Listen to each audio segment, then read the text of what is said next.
Tonight, we will move slowly through the history of the United States, from the earliest human communities in North America to the formation and development of the modern nation. The subject is large and the chronology is long. There is no need to remember every date or name. You may simply listen to the sequence of events, and you may fall asleep at any point. The history of the United States did not begin with the creation of the United States.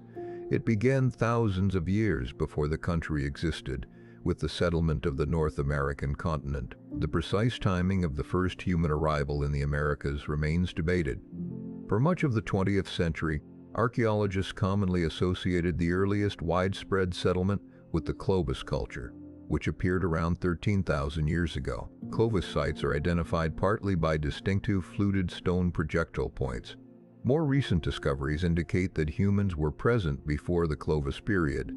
Archaeological sites in North and South America contain evidence that may date to 15,000 years ago or earlier. Some proposed dates are significantly older, although individual sites and methods of dating remain subjects of scientific discussion. The ancestors of many indigenous peoples probably entered North America from northeastern Asia. During periods of lower sea level, a broad region known as Beringia connected parts of Siberia and Alaska. Beringia was not simply a narrow land bridge, it was a large environment of grasslands, rivers, animals, and human communities.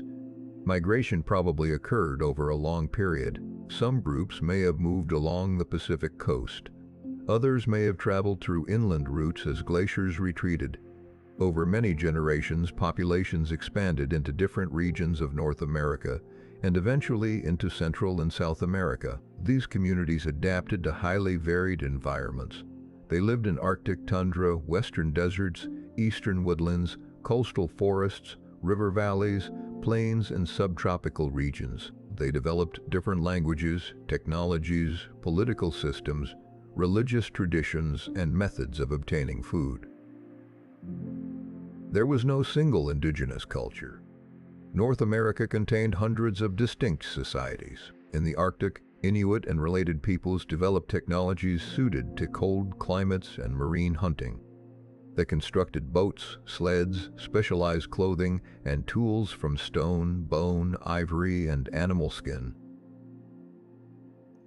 Along the northwestern coast, societies depended heavily on fishing, especially salmon. The region supported relatively dense populations.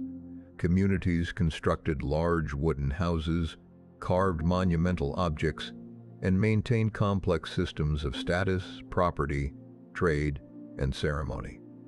In the Great Basin and desert Southwest, peoples developed methods for living with limited rainfall. In parts of present-day Arizona, New Mexico, Colorado, and Utah, agricultural societies cultivated maize, beans, squash, and other crops. The ancestral Pueblo peoples built settlements of stone and adobe. Some contained hundreds of rooms. Chaco Canyon, in present-day New Mexico, became an important regional center between approximately the 9th and 12th centuries. Its large structures, now called great houses, were connected to surrounding communities through roads and trade networks.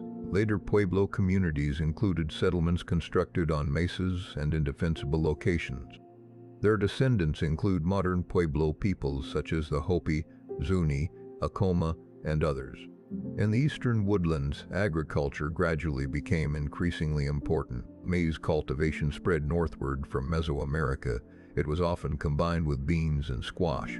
These crops supported larger and more permanent settlements. Different mound-building traditions appeared over thousands of years. The term mound builder does not describe a single people. It refers to many separate cultures that constructed earthen structures for ceremonial, residential, political, or burial purposes. The Adena and Hopewell traditions developed in parts of the Ohio River Valley and surrounding regions. Hopewell communities participated in long-distance exchange networks. Materials reached them from the Great Lakes, the Gulf Coast, the Rocky Mountains, and other distant areas. From approximately the 9th century onward, Mississippian societies developed across much of the Southeast and Mississippi Valley. They constructed towns organized around plazas and platform mounds. Their economies depended heavily on maize agriculture. Cahokia, near the location of modern St. Louis, became the largest known urban settlement north of Mexico during its period. At its height, around the 11th and 12th centuries, Cahokia may have contained tens of thousands of inhabitants in the city and surrounding area. Its largest structure, now called Monk's Mound, was built from layers of earth. It covered several hectares and rose about 30 meters above the surrounding landscape. Cahokia also contained plazas, residential districts, defensive walls during part of its history, and circular arrangements of wooden posts. The city declined before sustained European colonization began. The causes probably included a combination of political change, environmental pressure, conflict, migration, and social reorganization. Across the Great Plains, communities combined hunting, gathering, trade, and agriculture in different proportions. Some lived in permanent or semi-permanent villages along rivers. Others moved seasonally to hunt bison. The widespread horse culture, often associated with plains peoples, developed mainly after horses were reintroduced by Europeans. Horses had evolved in North America, but became extinct there near the end of the last ice age. Spanish colonization returned domesticated horses to the continent. In the Northeast, many communities practiced agriculture and lived in villages surrounded by fields. Political relationships included alliances, councils, confederacies, and periods of conflict. The Haudenosaunee Confederacy, also known as the Iroquois Confederacy, united the Mohawk, Oneida, Onondaga, Cayuga, and Seneca nations. The Tuscarora joined later. The date of the Confederacy's creation is uncertain, but it existed before extensive British settlement in the region. Its system of diplomacy and council government became one of the most important political structures in northeastern North America. Indigenous societies maintained extensive trade routes: copper from the Great Lakes, shells from the coast, stone from specialized quarries, food products, textiles, tools, and ceremonial goods moved across long distances. Warfare occurred, but so did diplomacy, intermarriage, adoption, tribute, and negotiated boundaries. Political conditions changed over time. Nations formed, divided, relocated, and reorganized long before Europeans arrived. The first known Europeans to establish a settlement in North America were Norse seafarers. Around the year 1000, they built a small settlement at a site now called Lance Ox Meadows on the island of Newfoundland. The settlement was probably used for only a limited period. It did not produce a lasting European colonial presence. Knowledge of these voyages survived in Norse traditions, but they had little direct effect on the later creation of the United States. European contact expanded after 1492 when Christopher Columbus reached islands in the Caribbean while sailing for the Spanish monarchy. Columbus did not reach the territory that later became the continental United States during his first voyage. His voyages nevertheless began a sustained period of European exploration, conquest, colonization, biological exchange, and forced migration across the Atlantic world. The transfer of plants, animals, pathogens, and people between the eastern and western hemispheres is often called the Columbian Exchange. American crops such as maize, potatoes, tomatoes, cacao, and tobacco spread to Europe, Africa, and Asia. European settlers introduced crops including wheat and sugarcane, as well as animals such as cattle, pigs, sheep, and horses. Disease produced the most destructive immediate effect on indigenous populations. Europeans and Africans brought pathogens including smallpox, measles, influenza, and others. Indigenous communities generally had no previous exposure to these diseases. Mortality varied by place and time, but epidemics killed a large proportion of the population in many regions. Disease sometimes traveled through trade routes before local communities had direct contact with Europeans. The population decline disrupted agriculture, government, family networks, military power, and the transmission of knowledge. It also affected the balance of power between indigenous nations. Spain established the earliest major European empire in the Americas. Spanish expeditions explored parts of the future United States during the 16th century. Juan Ponce de Leon reached Florida in 1513. Other Spanish expeditions traveled through the southeast and southwest. Hernando de Soto led an expedition to parts of the southeastern interior beginning in 1539. His group encountered numerous indigenous communities and crossed the Mississippi River. Violence, disease, and demands for supplies accompanied the expedition. Francisco Vázquez de Coronado explored parts of the Southwest and Great Plains during the early 1540s. His expedition searched for wealthy cities described in European reports, but it did not find the riches its leaders expected. Spain established St. Augustine in Florida in 1565. It became the oldest continuously inhabited European-founded settlement in the continental United States. Spanish authority also expanded northward from Mexico. Missions and settlements appeared in present-day New Mexico, Texas, Arizona, and California. Santa Fe was established as a Spanish colonial capital in the early 17th century. Spanish missionaries attempted to convert indigenous peoples to Christianity and reorganize community life around mission settlements. These policies produced cooperation in some places and resistance in others. Colonial demands for labor and religious conformity caused recurring conflict. In 1680, Pueblo peoples organized a major uprising against Spanish rule in New Mexico. The Pueblo Revolt forced Spanish colonists to leave the region for more than a decade. Spanish forces returned in the 1690s, but colonial authorities modified some practices. Pueblo communities retained parts of their religious and political autonomy while living under renewed Spanish control. France developed a different colonial network in North America. French explorers and traders moved through the St. Lawrence River region, the Great Lakes, and the Mississippi Valley. French colonial activity depended heavily on the fur trade. Traders formed commercial and diplomatic relationships with indigenous nations. These relationships often included military alliances and cultural exchange. New France remained relatively thinly populated by Europeans compared with the English colonies. Its territory was extensive, but its settlements were concentrated around waterways and trading centers. French claims eventually connected Canada with the Mississippi River and the Gulf of Mexico.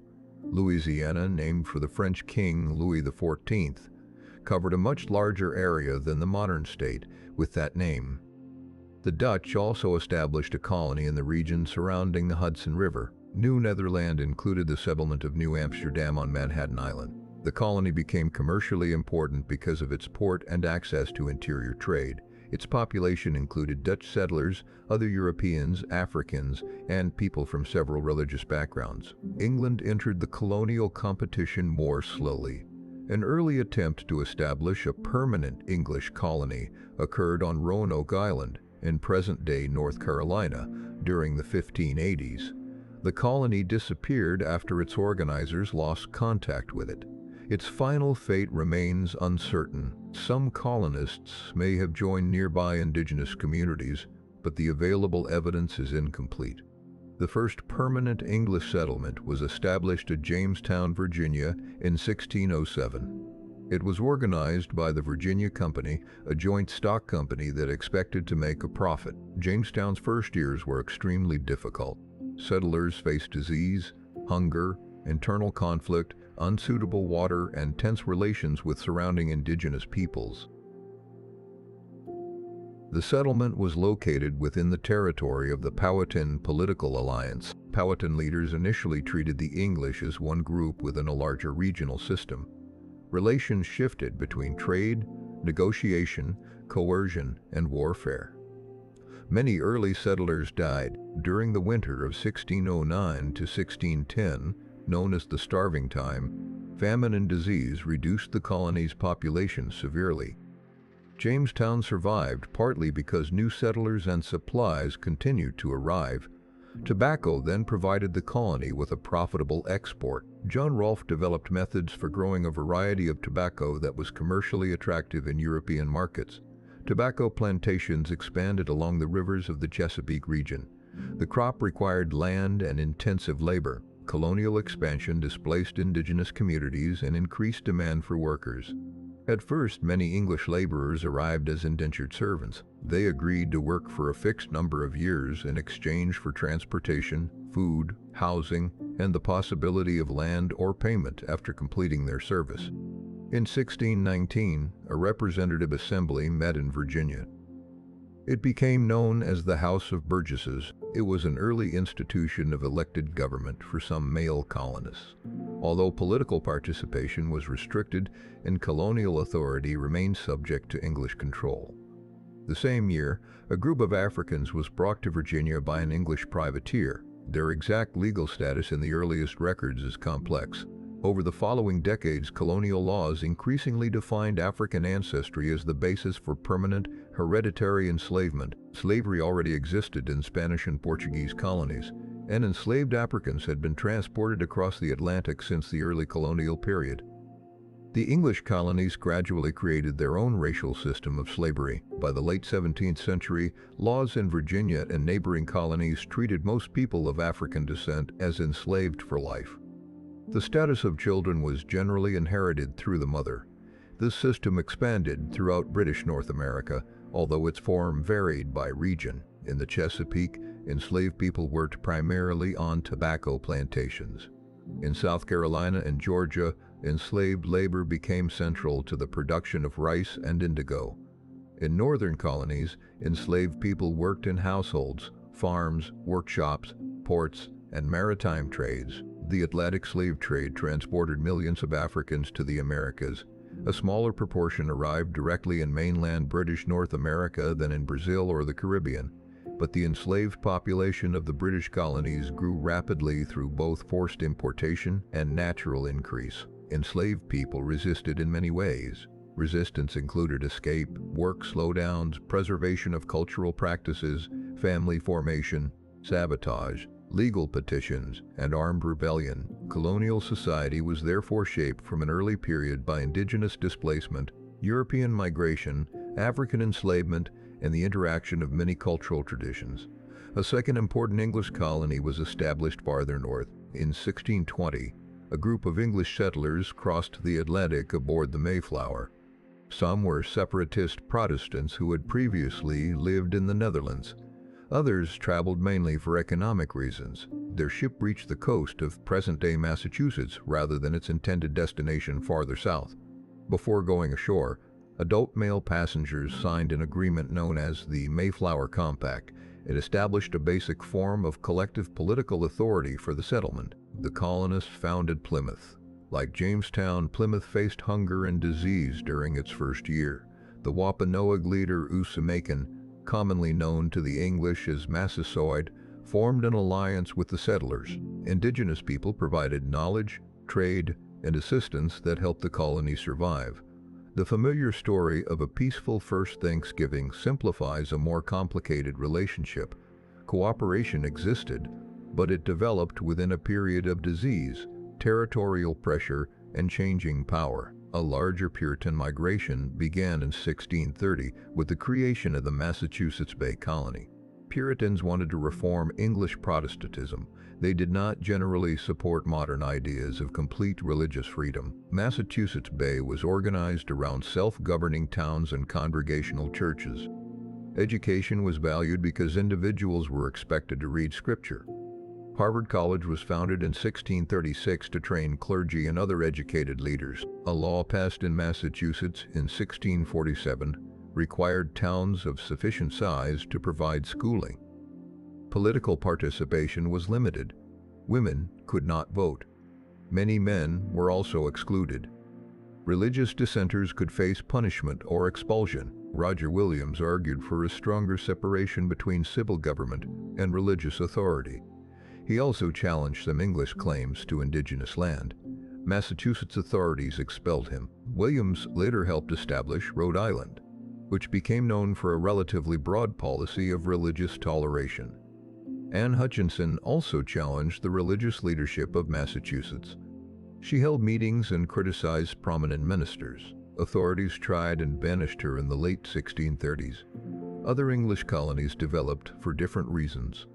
Maryland was founded under the Calvert family as a proprietary colony. It was intended partly as a refuge for English Catholics, although Protestants soon formed a large part of the population. Pennsylvania was founded by William Penn, a member of the Society of Friends, commonly called the Quakers. Quakers emphasized spiritual equality, pacifism, and the possibility of direct religious experience. Pennsylvania attracted settlers from several parts of Europe. Philadelphia developed into one of the largest and most commercially important cities in British North America. The Middle Colonies, including New York, New Jersey, Pennsylvania, and Delaware, became ethnically and religiously diverse. Their economies combined grain farming, commerce, crafts, and port activity. In 1664, English forces took control of New Netherland. New Amsterdam was renamed New York in honor of the Duke of York. Dutch property arrangements and cultural influences did not disappear. The region remained diverse, and Dutch families continued to play important roles in local society. In New England, farming was usually organized around smaller holdings than in the plantation colonies. Maritime trade, fishing, shipbuilding, and commerce became important. In the Chesapeake and Lower South, plantation agriculture produced greater concentrations of land and wealth. Political influence was often controlled by major landowners. The colonies were part of a wider British Atlantic system. They traded with Britain, the Caribbean, Africa, and other colonies. British commercial policy was influenced by mercantilism. Under mercantilist ideas, colonies were expected to strengthen the economy and power of the home country. The Navigation Acts regulated colonial trade. Certain products were supposed to travel in English or colonial ships, and some goods had to pass through English ports. Enforcement was inconsistent. Smuggling was common. Colonial merchants learned to operate within and around imperial rules. The expansion of English settlement produced repeated wars with indigenous nations. In New England, the Pequot War occurred during the 1630s. English settlers and their indigenous allies fought the Pequot Nation. In one major attack, colonial forces burned a fortified Pequot settlement near the Mystic River and killed many inhabitants. The war reduced Pequot power and opened additional territory to English settlement. A larger conflict began in 1675. English colonists called it King Philip's War, using their name for the Wampanoag leader Metacom.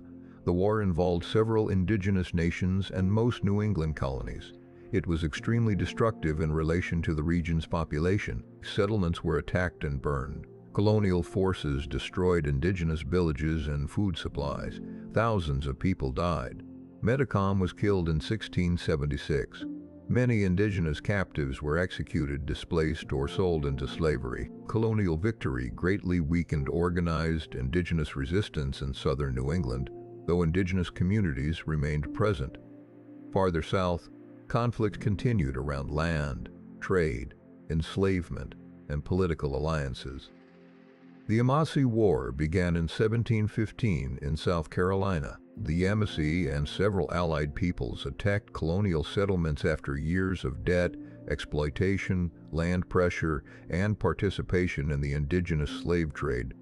South Carolina survived partly because the alliance against it fragmented. The war nevertheless forced changes in colonial policy and nearly destroyed the colony. European imperial wars also extended into North America. Britain, France, Spain, and their indigenous allies competed for territory and trade. Colonists gave local names to several conflicts, including King William's War, Queen Anne's War, and King George's War. These wars were connected to larger European struggles. Indigenous nations were not merely supporting actors in European competition. They pursued their own interests, formed alliances, changed sides, and attempted to preserve political independence. The Haudenosaunee Confederacy used diplomacy to balance relationships among British, French, and indigenous powers. Other nations pursued similar strategies according to their local circumstances. Colonial society continued to grow during the 18th century. The population of the 13 British mainland colonies rose from roughly 250,000 people around 1700 to more than 2 million by the 1760s. These estimates include enslaved people. Growth came from immigration and high birth rates. English settlers remained numerous, but new arrivals also included Scots, Scots-Irish, Germans, Dutch, French Protestants, and others. The Scots-Irish settled heavily in frontier areas, especially along the Appalachian interior. German-speaking communities became especially prominent in Pennsylvania. The colonies did not form a unified society. They had different economies, religious patterns, political institutions, and regional interests. Most free European colonists lived in rural areas. Cities were small by later standards. The largest included Philadelphia, New York, Boston, Charleston, and Newport. Colonial legislatures exercised substantial local authority. Elected assemblies controlled taxes and spending, though governors appointed by the crown or by proprietors could oppose them. Voting was usually limited to property-owning men. Requirements varied. Political participation was broader than in many parts of Europe, but it excluded most adults. Women's legal status was shaped by English common law. Under the doctrine of coverture, a married woman's independent legal identity was restricted. Her husband generally controlled much of the family property. Unmarried women and widows sometimes had greater ability to own property, operate businesses, and enter contracts. Religious life also changed. During the 1730s and 1740s, a series of Protestant revivals spread through the colonies. This movement became known as the Great Awakening. Preachers emphasized personal conversion and emotional religious experience. George Whitefield traveled widely and spoke to large audiences. Jonathan Edwards became known for his theology and revival preaching in New England. The Great Awakening divided some congregations between supporters and opponents of revival methods. It also encouraged the formation of new churches and educational institutions. At the same time, Enlightenment ideas circulated among educated colonists. These ideas emphasized reason, natural law, scientific inquiry, and political theories based on rights and social contracts. Colonial intellectual life combined religious and secular influences. Printers, newspapers, pamphlets, libraries, colleges, and voluntary associations helped circulate information. Benjamin Franklin became one of the best-known representatives of colonial Enlightenment culture. He worked as a printer, writer, inventor, scientist, and public official. Franklin's experiments with electricity brought him international recognition. He also helped establish institutions including a library company, a fire company, and an academy that later developed into the University of Pennsylvania. The colonies became increasingly connected to Britain through trade and culture. Many colonists considered themselves loyal British subjects. The conflict that eventually ended this relationship began with an imperial war. In 1754, fighting started in the Ohio Valley between British and French forces and their respective allies. In North America, the conflict became known as the French and Indian War. It later merged into the 7 Years' War, which involved major powers across Europe, North America, the Caribbean, West Africa, India, and the oceans. The Ohio Valley was strategically important. British colonists, land companies, French officials, and indigenous nations all had interests there. A young Virginia officer named George Washington participated in the early fighting. His forces attacked a French detachment, and he was later forced to surrender at Fort Necessity. British military operations initially suffered several defeats. In 1755, an army led by General Edward Braddock was defeated near Fort Duquesne. Braddock was killed. The direction of the war changed after Britain committed additional resources. British forces captured important French positions, including Louisbourg, Quebec, and Montreal. The Battle of Quebec occurred in 1759 on the Plains of Abraham. Both the British commander James Wolfe and the French commander Louis-Joseph de Montcalm were mortally wounded. France's position in Canada collapsed. The Treaty of Paris in 1763 ended the war. France transferred Canada and most of its territory east of the Mississippi River to Britain. Spain transferred Florida to Britain and received Louisiana west of the Mississippi from France. Britain emerged with a much larger North American empire. It also emerged with substantial debt. The war changed relations among Britain, the colonists, and indigenous nations. Many indigenous leaders feared that British settlement would expand into western territories previously claimed by France. In 1763, a broad indigenous resistance movement attacked British forts and settlements around the Great Lakes and Ohio Valley. The conflict is often called Pontiac's War, after the Odawa leader, Pontiac. Although many leaders and nations participated, British officials responded with military force and diplomacy. The conflict demonstrated that Western expansion would be costly and contested. The British government issued the Royal Proclamation of 1763. It attempted to limit colonial settlement west of the Appalachian Mountains. The proclamation was intended partly to reduce conflict and organize the new territories. Many colonists opposed it. Land speculators and settlers expected access to Western land after the war. Britain also decided that the colonies should contribute more directly to the cost of imperial defense. Colonists had paid local taxes before. The dispute concerned Parliament's effort to impose new internal taxes and administrative controls without the consent of colonial assemblies. In 1764, Parliament passed the Sugar Act. It adjusted duties on imported goods and strengthened customs enforcement. In 1765, Parliament passed the Stamp Act. It required official stamps on many printed materials, including legal documents, newspapers, licenses, and playing cards. Opposition spread through the colonies. Protesters argued that taxation required consent through representatives. The phrase "no taxation without representation" summarized this complaint. Colonists had elected representatives in their own assemblies, but they elected no members of Parliament. British officials answered that Parliament represented all British subjects through a principle called virtual representation. Many colonists rejected this argument.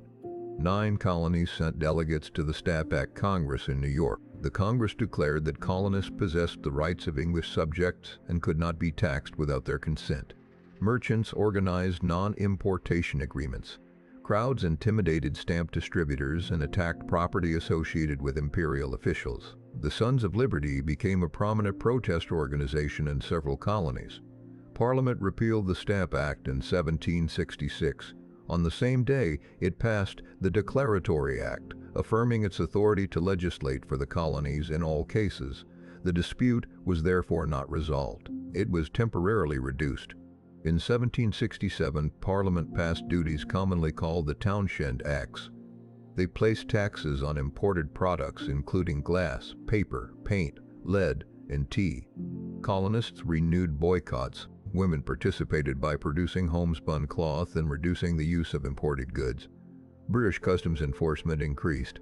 Troops were stationed at Boston, where relations between soldiers and residents became tense. On March 5, 1770, a confrontation ended with British soldiers firing into a crowd. 5 colonists died as a result. The event became known as the Boston Massacre.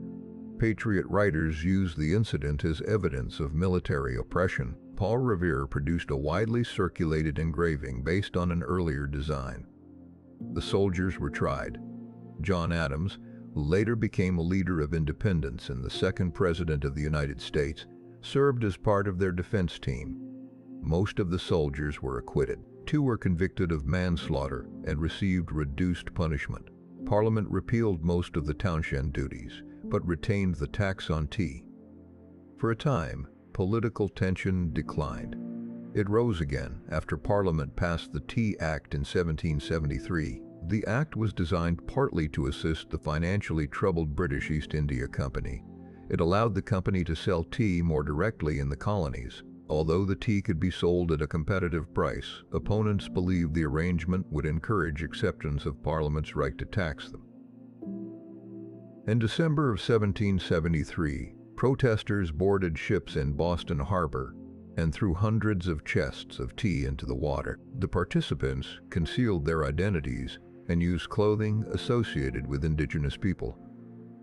The event became known as the Boston Tea Party. The British government responded with laws that colonists called the Intolerable Acts. Parliament closed Boston Harbor, altered the government of Massachusetts, and strengthened imperial authority.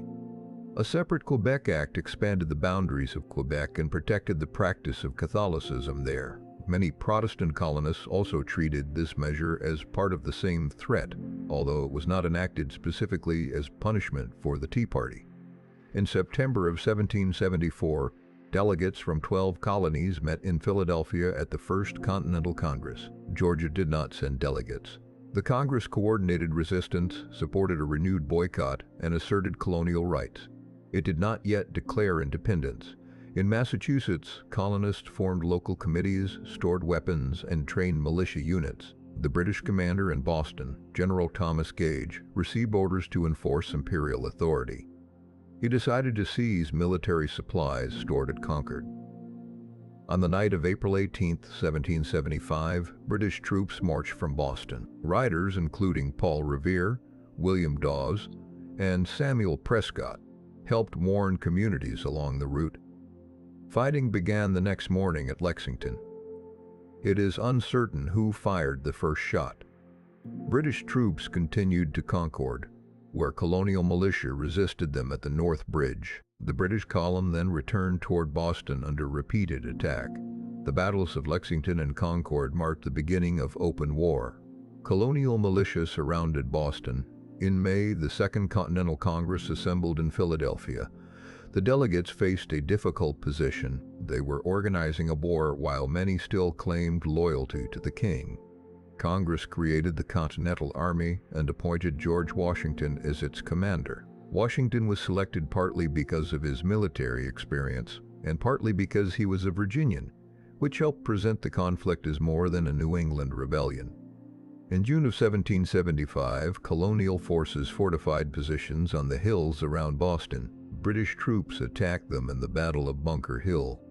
Most of the fighting occurred on Breed's Hill. The British captured the position, but suffered heavy casualties. The battle demonstrated that colonial forces could resist professional troops, though they still lacked supplies, training, and centralized administration. Congress sent the Olive Branch Petition to King George III in an effort to restore peace. The king rejected the appeal and declared the colonies to be in rebellion. During the winter of 1775 to 1776, American forces transported artillery captured at Fort Ticonderoga to the Boston area. Henry Knox supervised the difficult movement of the guns. Washington placed artillery on Dorchester Heights. The British evacuated Boston in March of 1776. Meanwhile, support for independence was increasing.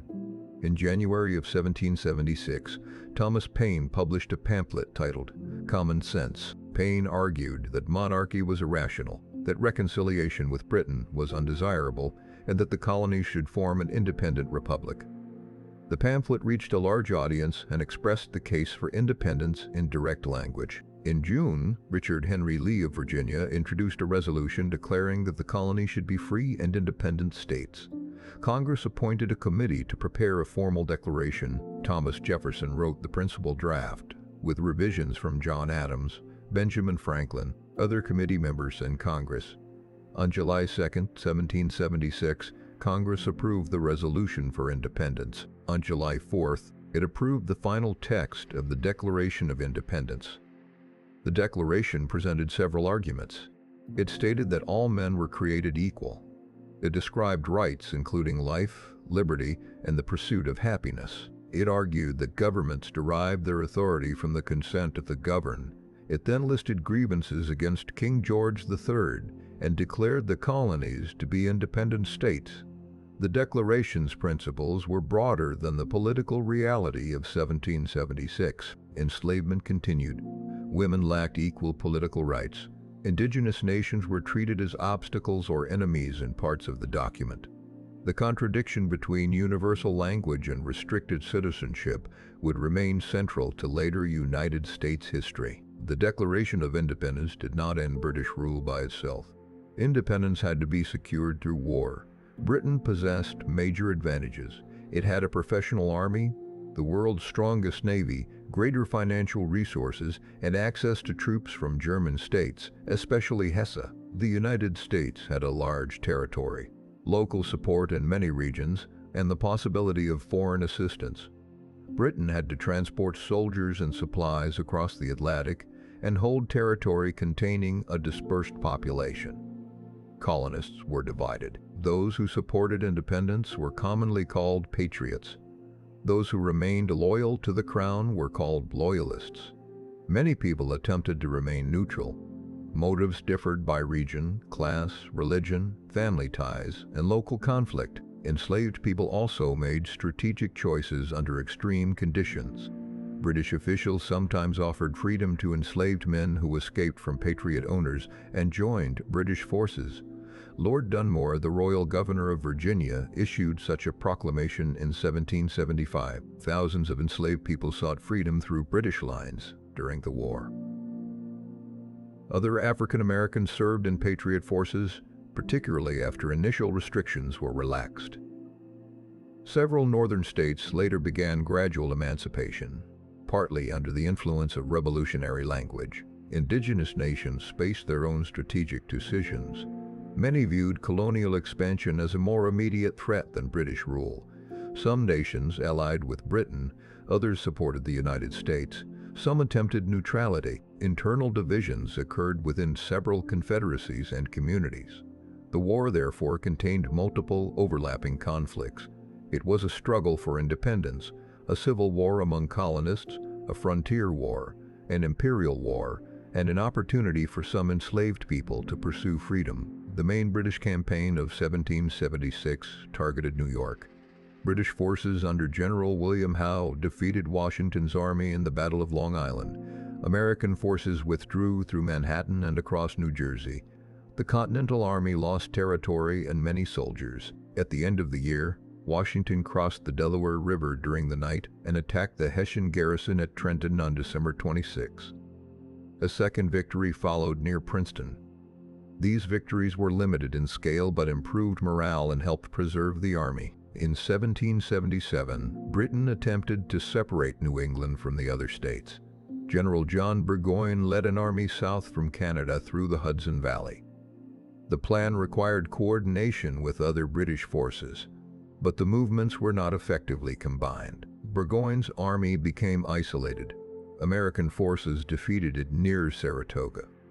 Burgoyne surrendered in October of 1777. The victory at Saratoga had international importance. It convinced the French government that the American rebellion had a realistic chance of success. France formally allied with the United States in 1778. It provided money, weapons, soldiers, and naval power. Spain entered the broader war against Britain in 1779, though it did not become a formal ally of the United States. The Dutch Republic also became involved in conflict with Britain. The Revolution was now part of another global war. During the winter of 1777 to 1778, Washington's army camped at Valley Forge in Pennsylvania. The army suffered from shortages of clothing, food, and shelter. Disease caused many deaths. The suffering resulted partly from weak transportation, poor administration, inflation, and the limited authority of Congress. Baron Friedrich Wilhelm von Steuben, a former Prussian officer, organized a systematic program of training. His work improved drill and discipline. The following years produced no quick conclusion in the northern states. Britain shifted more attention to the south, where officials expected stronger loyalist support. British forces captured Savannah in 1778 and Charleston in 1780. The fall of Charleston resulted in the surrender of a large American force. British troops won a major victory at Camden, South Carolina, in August of 1780. Resistance nevertheless continued. Patriot militia and Continental forces fought a series of campaigns across the Carolinas. The conflict in the South was especially violent. Local Loyalist and Patriot groups attacked one another, and civilian property was frequently destroyed. American victories at Kings Mountain and Cowpens weakened British control. General Nathanael Greene conducted a campaign designed to exhaust British forces rather than hold every position. British General Charles Cornwallis moved into Virginia. Washington and the French commander, the Comte de Rochambeau, coordinated a campaign against him. A French fleet under Admiral de Grasse prevented the British Navy from relieving Cornwallis by sea. American and French forces surrounded the British position at Yorktown. Cornwallis surrendered in October of 1781. Large-scale fighting in North America largely ended, although the formal peace required further negotiation. The Treaty of Paris was signed in 1783. Britain recognized the independence of the United States. The new country received territory extending west to the Mississippi River, north toward British Canada, and south to Spanish Florida. These boundaries were negotiated by European and American governments without the consent of the indigenous nations that lived in much of the territory. The treaty also addressed debts, loyalist property, and fishing rights. Though several provisions proved difficult to enforce, the war caused major population movements. Tens of thousands of loyalists left the United States. Many moved to Canada, Britain, the Caribbean, or other parts of the British Empire. Thousands of formerly enslaved black loyalists also left with British forces. Some settled in Nova Scotia, while others eventually moved to Sierra Leone or elsewhere. Other formerly enslaved people were returned to slavery or sold. The promise of freedom was applied inconsistently. The United States had achieved independence. It had not yet created a stable national government. During the war, the states operated under the Articles of Confederation. Congress approved the Articles in 1777, but all 13 states did not ratify them until 1781. The Articles describe the new union as a firm league of friendship. Each state retained substantial sovereignty. The Confederation Congress could conduct diplomacy, declare war, borrow money, and manage Western territories. It could not directly tax individuals or regulate commerce effectively. Congress depended on financial contributions from the states. States often failed to provide the requested amounts. There was no separate national executive comparable to a later president. There was also no complete system of national courts. Major decisions required approval from 9 states. Amendments required unanimous agreement. These restrictions reflected fear of centralized authority. The colonists had recently rebelled against a powerful imperial government. Many political leaders wanted to prevent the creation of another distant authority. The system nevertheless produced serious administrative problems. The national government struggled to pay war debts and maintain the army. States issued their own policies on trade and currency. They imposed tariffs against one another and sometimes disputed boundaries. Britain retained military posts in the Northwest Territory, partly because the United States had not fully carried out treaty provisions concerning loyalists and debts. Spain controlled the lower Mississippi River and temporarily restricted American access to the port of New Orleans. Western settlers wanted protection, access to markets, and clearer land policy. Indigenous nations resisted American settlement across the Appalachian frontier. The Confederation government did achieve important results in Western administration. The Land Ordinance of 1785 created a system for surveying and selling land north of the Ohio River.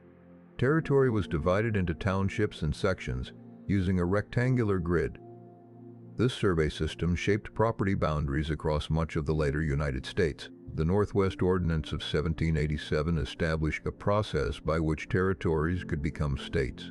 It created the Northwest Territory in the region that later included Ohio, Indiana, Illinois, Michigan, Wisconsin, and part of Minnesota. The ordinance promised certain civil liberties and prohibited slavery in the territory.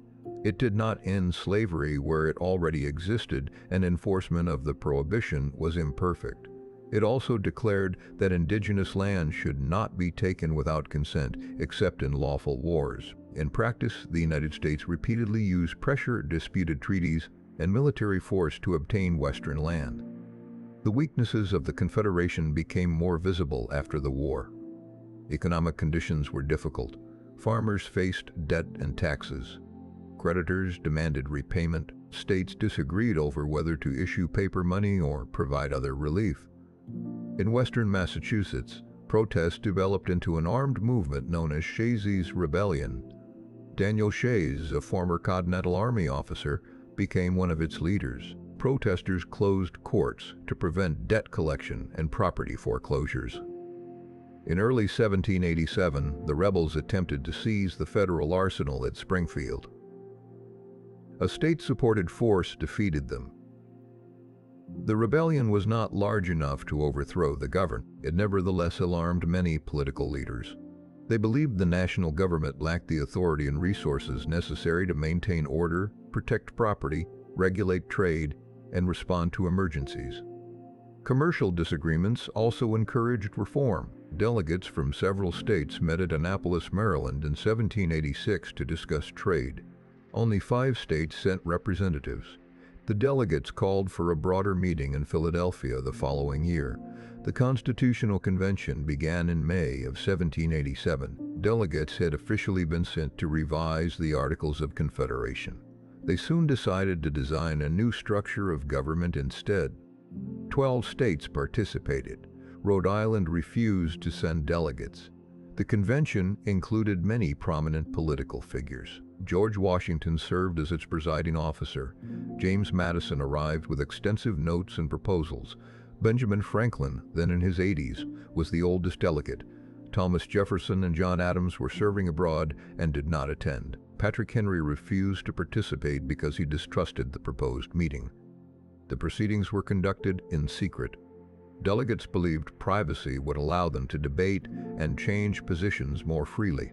The first major proposal was the Virginia Plan that called for a strong national government with 3 branches and a bicameral legislature based largely on population. Smaller states feared domination by larger states.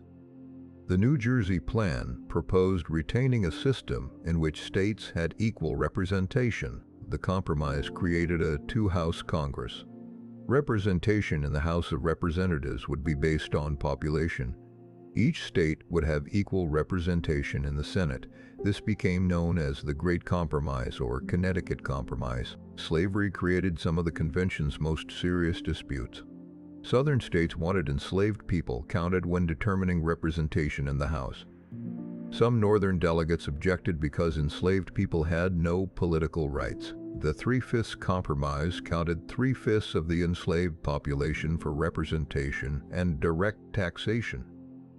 This provision increased the political power of slave-holding states.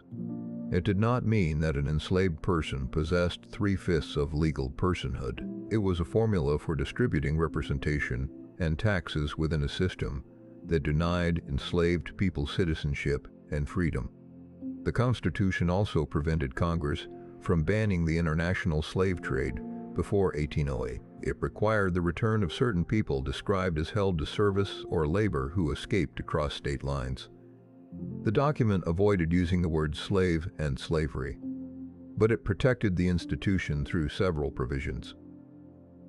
Delegates also debated the executive branch. They created the office of president. The president would enforce laws, serve as commander-in-chief, negotiate treaties with Senate approval, appoint officials, and possess a limited veto. Rather than elect the president directly by national popular vote, the Constitution created an electoral college. Each state would appoint electors equal to its total representation in Congress. The framers expected the system to balance state influence, popular participation, and the independent judgment of electors. Its actual operation soon changed with the development of political parties. The Constitution created a federal judiciary, including a Supreme Court. Congress received authority to establish lower federal courts. The national government received powers to tax, borrow money, regulate interstate and international commerce, establish rules for naturalization, coin money, create post offices, declare war, and raise armed forces. Congress also received authority to make laws necessary and proper for carrying out its listed powers. Federal law and the Constitution were declared the supreme law of the land. At the same time, the federal government was limited by the separation of powers. Authority was divided among legislative, executive, and judicial branches. Each branch possessed methods of limiting the others. Congress could pass laws and control funding. The president could veto legislation. Courts could decide legal cases, although the full doctrine of judicial review developed later. Power was also divided between the federal government and the states. This arrangement became known as federalism. The Constitution established a republican system rather than a direct democracy. Voters would select representatives, but the rules for voting remained mainly under state control. Most states continued to restrict voting to white men who met property or tax requirements. These qualifications gradually changed in later decades. The convention completed its work in September of 1787. 39 delegates signed the document. The Constitution would take effect after ratification by conventions in 9 states. A major public debate followed. Supporters of the Constitution were called Federalists. Opponents were commonly called anti-Federalists. Federalists argued that the Confederation was too weak. They believed the new government was necessary for economic stability, national defense, and effective administration. Anti-Federalists feared centralized power. They argued that the proposed government might threaten state authority and individual liberty. One of their strongest objections was the absence of a Bill of Rights. Alexander Hamilton, James Madison, and John Jay wrote a series of essays supporting ratification. Published under the name Publius, the essays became known as the Federalist Papers. The essays discussed the problems of faction, the structure of the proposed government, the separation of powers, the judiciary, the executive, and other constitutional questions. Ratification was uncertain in several important states. Delaware became the first state to ratify in December of 1787. New Hampshire became the ninth state in June of 1788, formally meeting the constitutional requirement. Virginia and New York ratified soon afterward, following close debates. North Carolina initially refused, and Rhode Island remained outside the new system for a longer period. Federalists reduced opposition by promising that amendments protecting individual rights would be considered after the government began. The first elections occurred under the new Constitution. George Washington was unanimously selected by the presidential electors. The new federal government began operating in 1789. New York City served as the first capital under the Constitution. Washington took the oath of office on April 30, 1789. His presidency established practices that were not fully described in the Constitution. Washington created a cabinet of executive advisors. Thomas Jefferson became Secretary of State. Alexander Hamilton became Secretary of the Treasury. Henry Knox became Secretary of War. Edmund Randolph became Attorney General. Congress created federal departments and a national court system. The Judiciary Act of 1789 established lower federal courts and defined aspects of the Supreme Court's organization. John Jay became the first Chief Justice. James Madison introduced amendments intended to protect individual liberties and answer anti-federalist concerns. 10 amendments were ratified in 1791. They became known as the Bill of Rights. The First Amendment protected freedom of religion, speech, the press, assembly, and petition. The Second addressed the right to keep and bear arms in connection with a well-regulated militia. Other amendments protected against unreasonable searches, required legal procedures, regulated criminal trials, restricted certain punishments, and addressed powers not delegated to the federal government. The Bill of Rights originally limited the federal government, not the states. Its later application to state governments developed mainly after the Civil War through constitutional amendments and court decisions. The new government also had to solve its financial problems. Alexander Hamilton proposed a broad economic program. The federal government would fund the national debt and assume much of the debt accumulated by the states during the Revolution. Federal bonds would be honored at their full value. Hamilton believed reliable debt repayment would establish national credit and connect wealthy investors to the success of the federal government.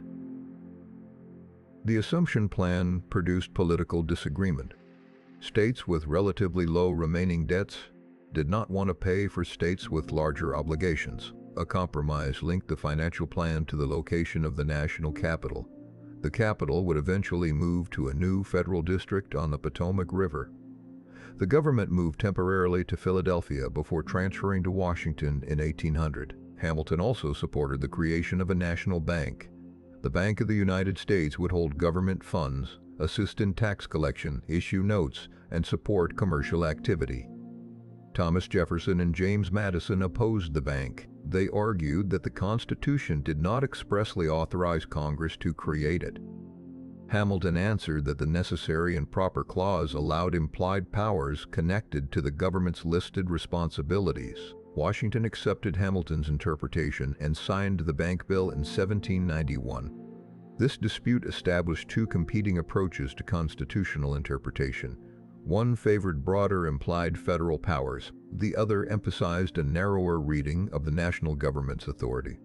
Hamilton also supported tariffs and government assistance for manufacturing. He wanted the United States to develop a diversified commercial economy. Jefferson preferred a republic based more heavily on independent farmers. He feared that concentrated finance, manufacturing, and public debt could create corruption and inequality. These policy disagreements contributed to the formation of the first American political parties. Hamilton's supporters became known as Federalists. They tended to favor a stronger federal government, commercial development, and closer economic relations with Britain. Jefferson and Madison organized the Democratic-Republican Party. It emphasized states' rights, agricultural interests, and sympathy for revolutionary France. The Constitution did not mention political parties. Many founders publicly criticized faction. Parties nevertheless developed because leaders disagreed over policy, foreign affairs, and the meaning of the Constitution. The French Revolution began in 1789. At first, many Americans viewed it as another movement against monarchy. The revolution became more violent, and France entered a major war with Britain and other European powers. The United States had signed an alliance with France during the American Revolution. The new conflict raised the question of whether that alliance required American participation. Washington issued a proclamation of neutrality in 1793. Jeffersonians tended to sympathize with France. Federalists increasingly viewed revolutionary France as unstable and dangerous. A French diplomat known as Citizen General arrived in the United States and attempted to organize American support for French military operations. Washington's administration objected to his actions. Relations with Britain also remained difficult. British forces still occupied forts in the Northwest Territory. British ships interfered with American trade and impressed sailors, forcing some men into British service. Washington sent Chief Justice John Jay to negotiate. Jay's treaty, signed in 1794, secured British evacuation of the western forts and established procedures for resolving some financial disputes. The treaty did not end impressment or fully protect American neutral trade. Jeffersonians condemned it as excessively favorable to Britain. The Senate approved the treaty, and Washington supported it. The controversy intensified partisan division. The administration also faced resistance to federal taxation. Congress imposed an excise tax on distilled spirit. The tax affected Western farmers who often converted grain into whiskey because it was easier to transport and sell. Protests developed in Western Pennsylvania. In 1794, resistance became known as the Whiskey Rebellion. Some protesters attacked tax collectors and rejected federal authority. Washington called state militia forces into federal service. A large army marched toward the region. The resistance collapsed without a major battle. The government demonstrated that it could enforce federal law. Unlike the Confederation during Shays' Rebellion, the new government possessed taxation, military, and executive powers. Critics believed the response was excessive. Supporters considered it proof that the Constitution worked. Conflict continued in the Northwest Territory. A confederation of indigenous nations resisted United States expansion north of the Ohio River. The Confederation included leaders and warriors from several peoples, including the Miami, Shawnee, Delaware, and others. United States forces suffered major defeats. In 1791, an army led by Arthur St. Clair was destroyed near the Wabash River. It was one of the most severe defeats ever suffered by United States forces in conflict with indigenous nations.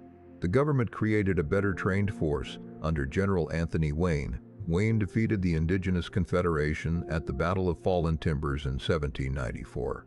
The Treaty of Greenville followed in 1795. Indigenous leaders ceded large areas of present-day Ohio and additional territory. The United States continued to expand settlement, while indigenous resistance and diplomatic efforts persisted. Spain also negotiated with the Washington administration. Pinckney's Treaty, signed in 1795, established the boundary between the United States and Spanish Florida. It also gave American merchants access to navigation on the Mississippi River and the right to deposit goods at New Orleans. Washington decided not to seek a third term.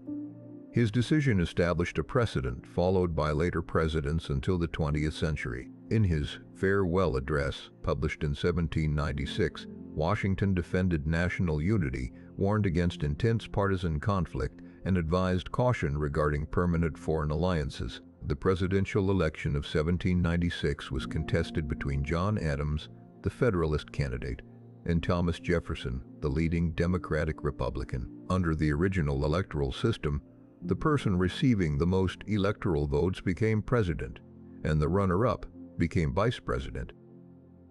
Adams won the presidency. Jefferson became vice president. Even though they belonged to opposing political groups, Adams took office in 1797. His administration was dominated by conflict with France. French privateers seized American merchant vessels. French officials were angered by Jay's Treaty and believed the United States had moved toward Britain. Adams sent diplomats to negotiate. French intermediaries demanded payments before formal talks could begin.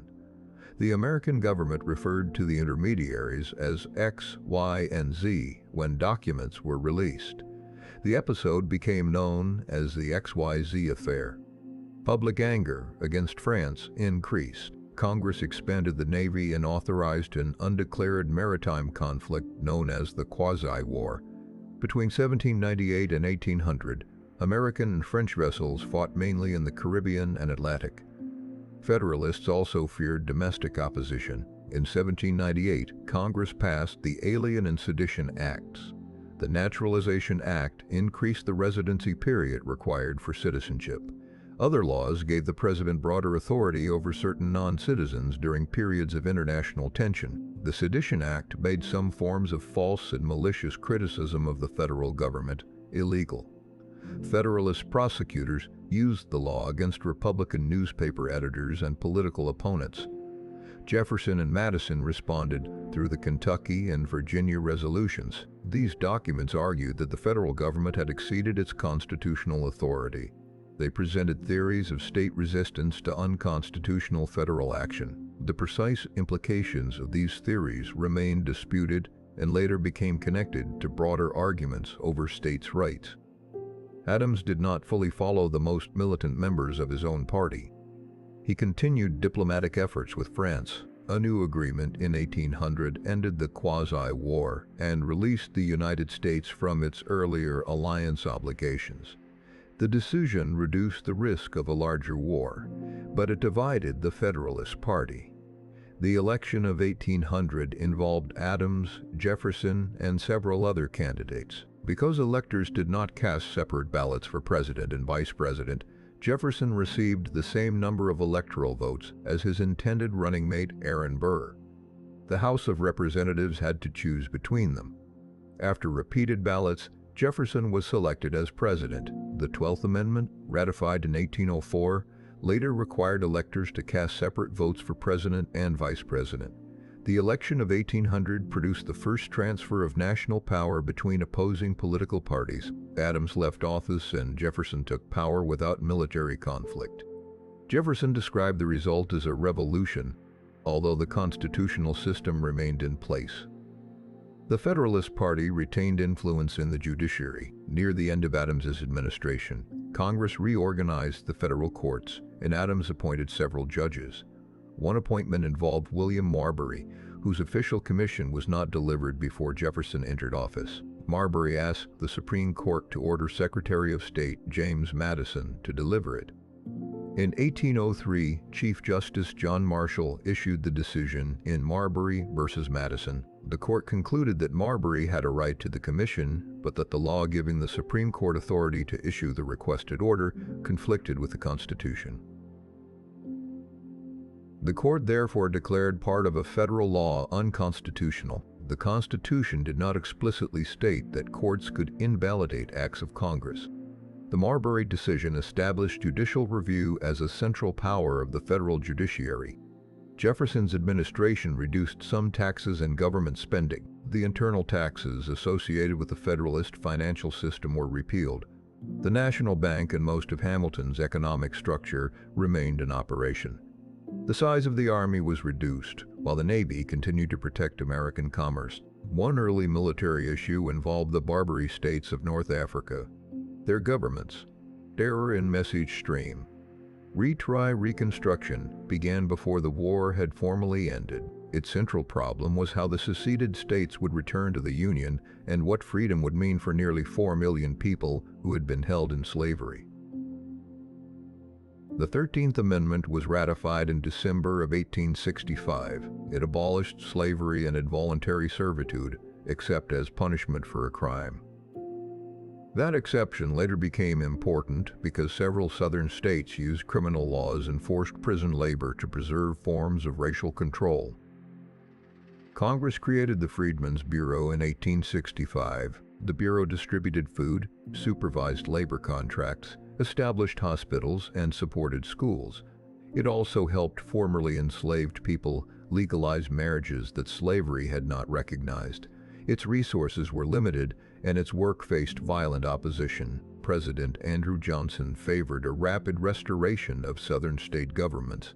Many of those governments enacted black codes. These laws restricted movement, employment, property rights, and civil freedom among African Americans. Congress responded with the Civil Rights Act of 1866. The act declared that people born in the United States were citizens and were entitled to equal protection under the law. Johnson vetoed it. Congress overrode the veto. The 14th Amendment was ratified in 1868. It defined national citizenship, prohibited states from denying due process, and required equal protection of the laws. Its language later became the constitutional basis for many major decisions involving race, voting, privacy, marriage, and individual rights. Congressional Republicans divided the former Confederacy into military districts under the Reconstruction Acts of 1867.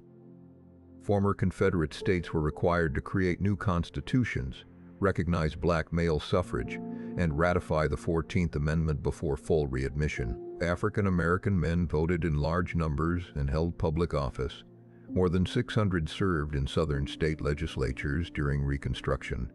Hiram Revels of Mississippi became the first black member of the United States Senate in 1870. Blanche Bruce, also from Mississippi, later served a full Senate term. Reconstruction governments established public school systems and expanded social services. They also rebuilt infrastructure damaged during the war. These governments included formerly enslaved people, white Southern Republicans, Northern migrants, and business interests. Opposition was immediate and often violent. The Ku Klux Klan and related organizations attacked black voters, teachers, ministers, office holders, and white Republicans. Congress passed enforcement acts in the early 1870s. Federal authorities prosecuted some members and temporarily weakened the organization. President Johnson repeatedly clashed with Congress. The House of Representatives impeached him in 1868 after he attempted to remove Secretary of War Edwin Stanton in violation of the Tenure of Office Act. The Senate acquitted Johnson by a margin of 1 vote. Economic freedom remained incomplete. Many freed families hoped to receive land, but most confiscated plantations were returned to their former owners. Sharecropping became widespread. Under this system, families farmed land owned by someone else and paid a portion of the crop as rent. Sharecropping provided a degree of independence compared with plantation slavery, but it often produced debt. Landowners and local merchants controlled credit, prices, tools, and accounting. Families could finish a year owing more than they had owed at the beginning. Northern support for Reconstruction declined during the 1870s. Economic depression, political scandals, racial prejudice, and fatigue weakened the willingness to maintain federal intervention. The disputed presidential election of 1876 produced an informal settlement. Republican Rutherford Hayes became president after receiving contested electoral votes. Federal troops were withdrawn from the remaining reconstructed Southern governments in 1877. The end of federal Reconstruction allowed conservative white Democrats to regain control throughout the South. They described this process as redemption. It was accompanied by intimidation, election fraud, and violence. Southern states gradually created a system of racial segregation, later known as Jim Crow. Separate schools, railway cars, hospitals, restaurants, waiting rooms, and public facilities were established by law and custom. Black voting rights were restricted through poll taxes, literacy tests, complex registration rules, white primaries, and threats of violence. These measures were written in formally race-neutral language but applied selectively. The Supreme Court limited federal protection of civil rights. In the civil rights cases of 1883, the court invalidated major parts of the Civil Rights Act of 1875. It ruled that the 14th Amendment restricted state action but did not authorize Congress to prohibit discrimination by private businesses. In Plessy against Ferguson in 1896, the court approved state laws requiring racial separation. The majority declared that separate facilities could be constitutional if they were equal. In practice, facilities for black citizens were usually inferior. Lynching became a central instrument of racial terror. Thousands of people, most of them African American, were murdered by mobs between the end of Reconstruction and the middle of the 20th century. Local authorities rarely punished the perpetrators. Journalists and activists documented this violence. Ida B. Wells investigated lynchings and demonstrated that accusations used to justify them were frequently false. She campaigned in the United States and abroad for federal action. During the same period, the national economy changed rapidly. Industrial production expanded. Railroads connected distant regions. Large corporations accumulated capital on a scale that had been unusual before the Civil War. The first transcontinental railroad was completed in 1869 at Promontory Summit in Utah Territory. Its construction depended heavily on Chinese labor in the west and Irish labor in the east. Federal land grants and government bonds supported the railway companies. Railroads reduced travel time and encouraged national markets.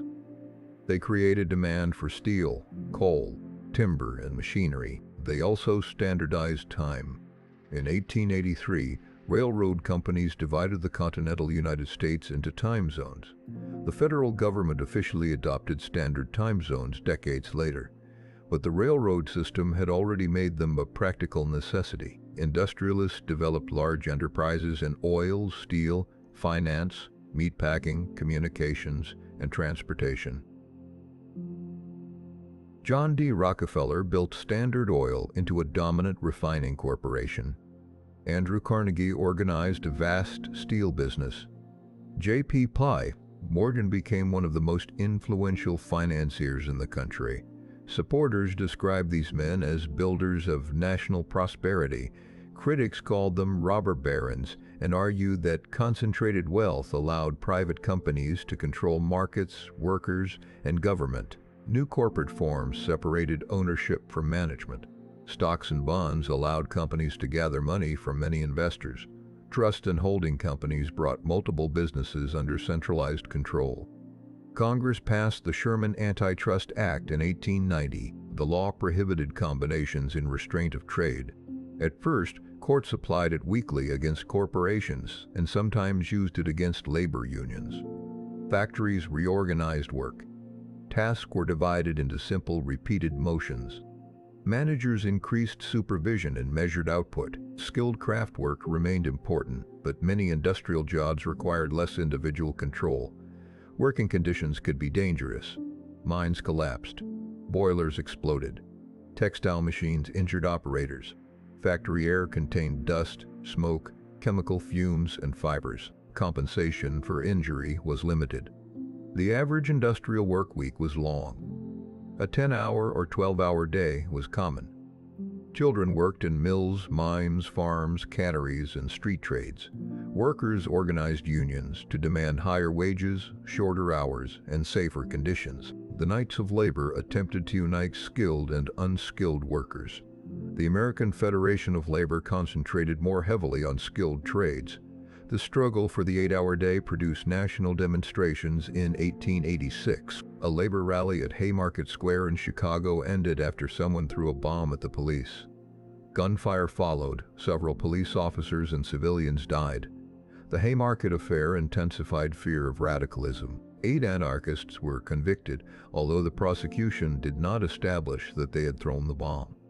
4 were executed. The event damaged the Knights of Labor and became an international symbol of labor conflict. The Homestead Strike of 1892 occurred at a Carnegie steel plant in Pennsylvania. Armed guards from the Pinkerton Agency attempted to enter the facility after workers were locked out. A gun battle followed.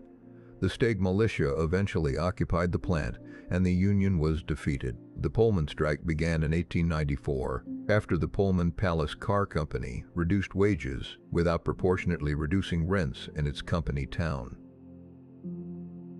The American Railway Union, led by Eugene Debs, supported a boycott of Pullman railway cars. The federal government obtained an injunction and sent troops, arguing that the strike interfered with the mail. Violence followed. Debs was imprisoned, and the strike collapsed. Industrial cities grew quickly. Chicago expanded from fewer than 30,000 residents in 1850 to more than 1 million by 1890. New York, Philadelphia, Pittsburgh, Cleveland, Detroit, St. Louis, and other cities became major industrial centers. Urban growth created new systems of water supply, sewage, public transit, street lighting, fire protection, and housing. Development was uneven. Wealthy districts stood near overcrowded tenements. Millions of immigrants entered the United States. Earlier migration had come largely from Northern and Western Europe. By the late 19th century, increasing numbers arrived from Italy, the Austro-Hungarian Empire, the Russian Empire, Greece, and other parts of Southern and Eastern Europe. Many Jewish immigrants fled persecution in the Russian Empire and Eastern Europe. Italian migrants often left regions marked by poverty, limited land, and political instability. Immigrants entered through ports including New York, Boston, Baltimore, Philadelphia, and New Orleans. Ellis Island opened as a federal immigration station in 1892. Most immigrants were admitted after brief medical and legal inspections. Some were excluded because of disease, disability, criminal records, or rules concerning contract labor. Communities formed around language, religion, food, newspapers, mutual aid societies, and employment networks. These neighborhoods helped newcomers find housing and work.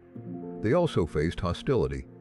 Nativist movements claimed that immigrants threatened wages, culture, religion, and political order. Chinese immigrants faced especially direct exclusion. Thousands had worked in mining, agriculture, manufacturing, domestic service, and railway construction in the West. The Chinese Exclusion Act of 1882 prohibited most immigration by Chinese laborers. It was the first major federal law to restrict immigration on the basis of nationality and class. Exclusion remained in place through several later extensions. Anti-Chinese violence occurred in several Western communities. Chinese residents were expelled from towns, attacked, and sometimes killed. Local and state laws restricted residence, employment, and property ownership. Expansion in the West continued at the expense of indigenous nations. Federal treaties were frequently ignored or revised when settlers, miners, ranchers, or railway companies wanted land. The destruction of bison herds weakened plain societies that depended upon the animals for food, clothing, tools, shelter, and trade. Commercial hunters killed millions of bison during the 1870s. The federal government forced many indigenous communities onto reservations. Military campaigns were fought against the Lakota, Cheyenne, Nez Perce, Apache, Comanche, and other nations. In 1876, forces led by Lakota, Northern Cheyenne, and Arapaho leaders defeated Lieutenant Colonel George Custer at the Battle of the Little Bighorn. The victory did not prevent continued federal military pressure. The Nez Perce attempted to flee toward Canada in 1877 after conflict over forced relocation. Their journey covered more than 1,000 miles. They surrendered less than 50 miles from the Canadian border. Apache resistance in the Southwest continued under leaders including Victorio and Geronimo. Geronimo surrendered in 1886. Federal policy then placed greater emphasis on assimilation. The Dawes Act of 1887 divided communal reservation land into individual allotments. Land judged to be surplus was opened to non-indigenous settlement. The policy reduced the amount of indigenous-controlled land by tens of millions of acres. It also weakened tribal political structures. Native children were sent to boarding schools, often far from their families. School authorities cut their hair, replaced their clothing, prohibited their languages, and imposed Christianity and military discipline. The goal was not simply education.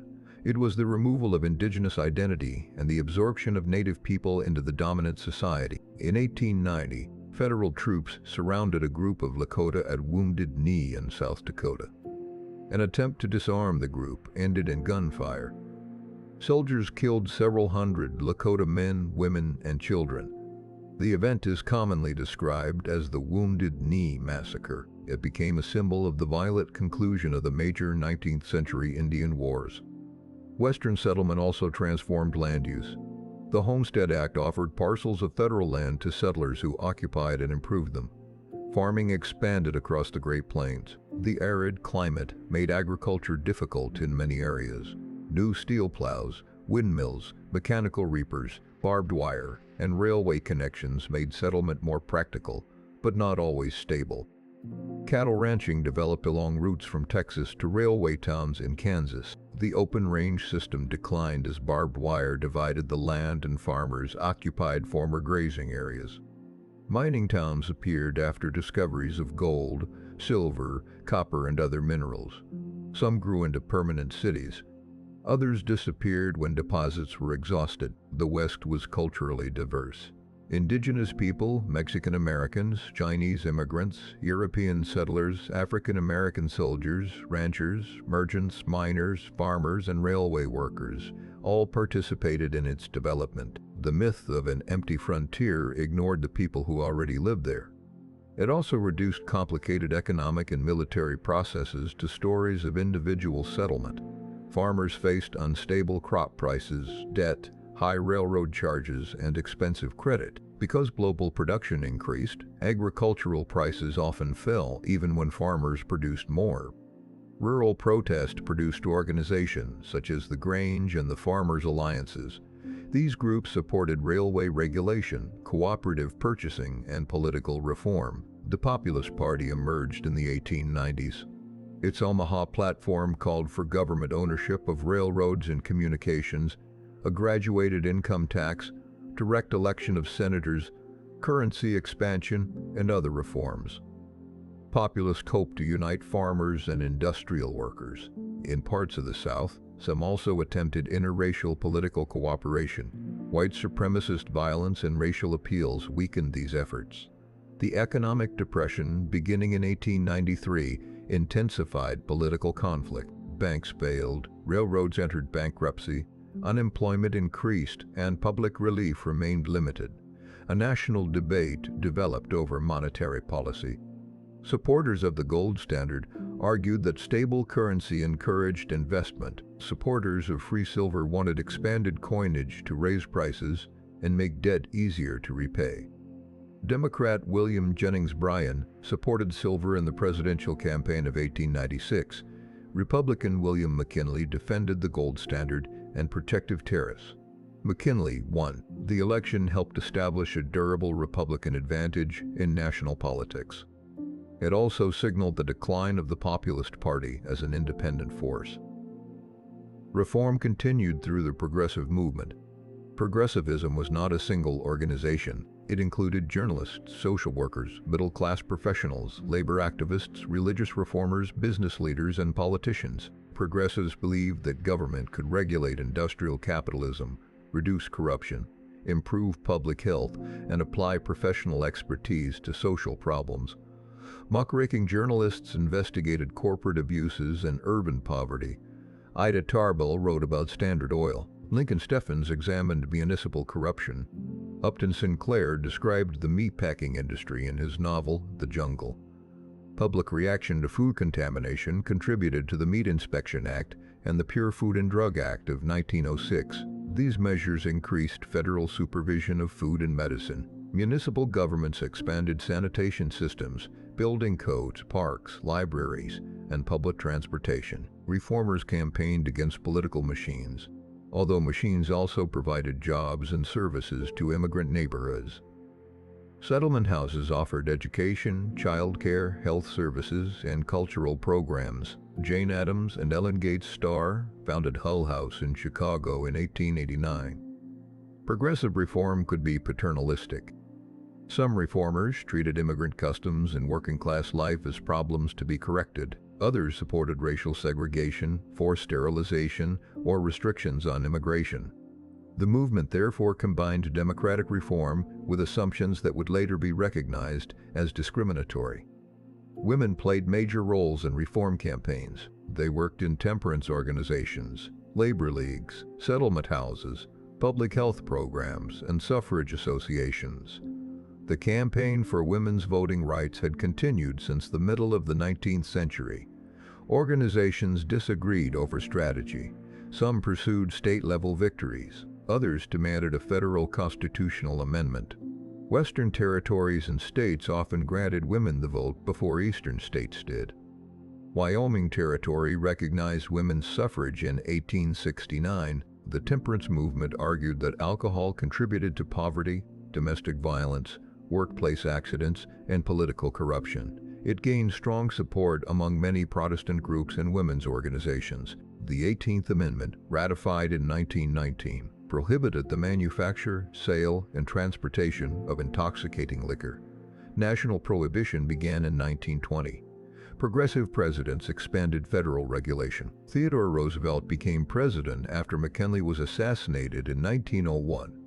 Roosevelt believed that the federal government should mediate conflicts between labor and capital. During the coal strike of 1902, he invited union and management representatives to Washington and supported arbitration. His administration brought antitrust cases against major corporations.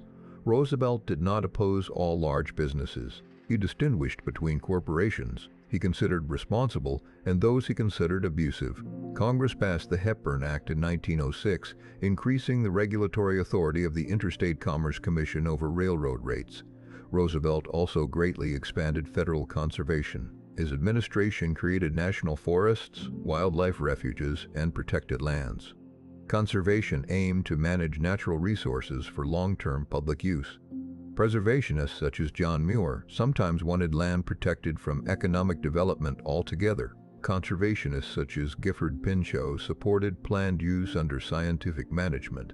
These policies often ignored indigenous claims and traditional land use. Areas presented as wilderness had frequently been occupied and managed for generations. William Howard Taft succeeded Roosevelt in 1909. Taft continued antitrust prosecutions but lost support among progressive Republicans. The Republican division helped Democrat Woodrow Wilson win the presidency in 1912. Former President Roosevelt ran as the candidate of the Progressive Party. Wilson's administration created the Federal Reserve System in 1913. The system established regional reserve banks and a central governing board to manage currency and credit. The 16th Amendment authorized a federal income tax. The 17th Amendment provided for the direct election of United States senators. The Federal Trade Commission was established in 1914. The Clayton Antitrust Act clarified federal authority over business practices and provided some protection for labor unions. American foreign policy also changed. The United States had already expanded across the continent and acquired Alaska from Russia in 1867. It increasingly projected power overseas. American business interests were deeply involved in Hawaii. In 1893, a group of residents with support from the United States minister helped overthrow Queen Liliuokalani. The United States annexed Hawaii in 1898. It became a territory in 1900 and a state in 1959. War with Spain began in 1898 after rebellion in Cuba. Pressure from expansionists, sensational newspaper coverage, and the explosion of the battleship Maine in Havana Harbor. The exact cause of the Maine explosion remained uncertain at the time. Public opinion nevertheless blamed Spain. The war lasted only several months. American forces fought in Cuba, Puerto Rico, and the Philippines. Spain surrendered and transferred Puerto Rico, Guam, and the Philippines to the United States. Cuba became formally independent but remained subject to extensive American influence. The Platt Amendment allowed the United States to intervene in Cuban affairs and supported the establishment of an American naval base at Guantanamo Bay. Filipino revolutionaries had expected independence after Spanish rule, Instead, the United States claimed the islands. The Philippine-American War began in 1899. American forces fought against a movement led by Emilio Aguinaldo. The conflict included conventional battles, guerrilla warfare, civilian displacement, disease, and atrocities. Hundreds of thousands of Filipino civilians died from violence, hunger, and disease. Major organized resistance declined by 1902, although fighting continued in some regions. Debate over the Philippines divided the United States. Imperialists argued that overseas possessions increased national power and commercial access.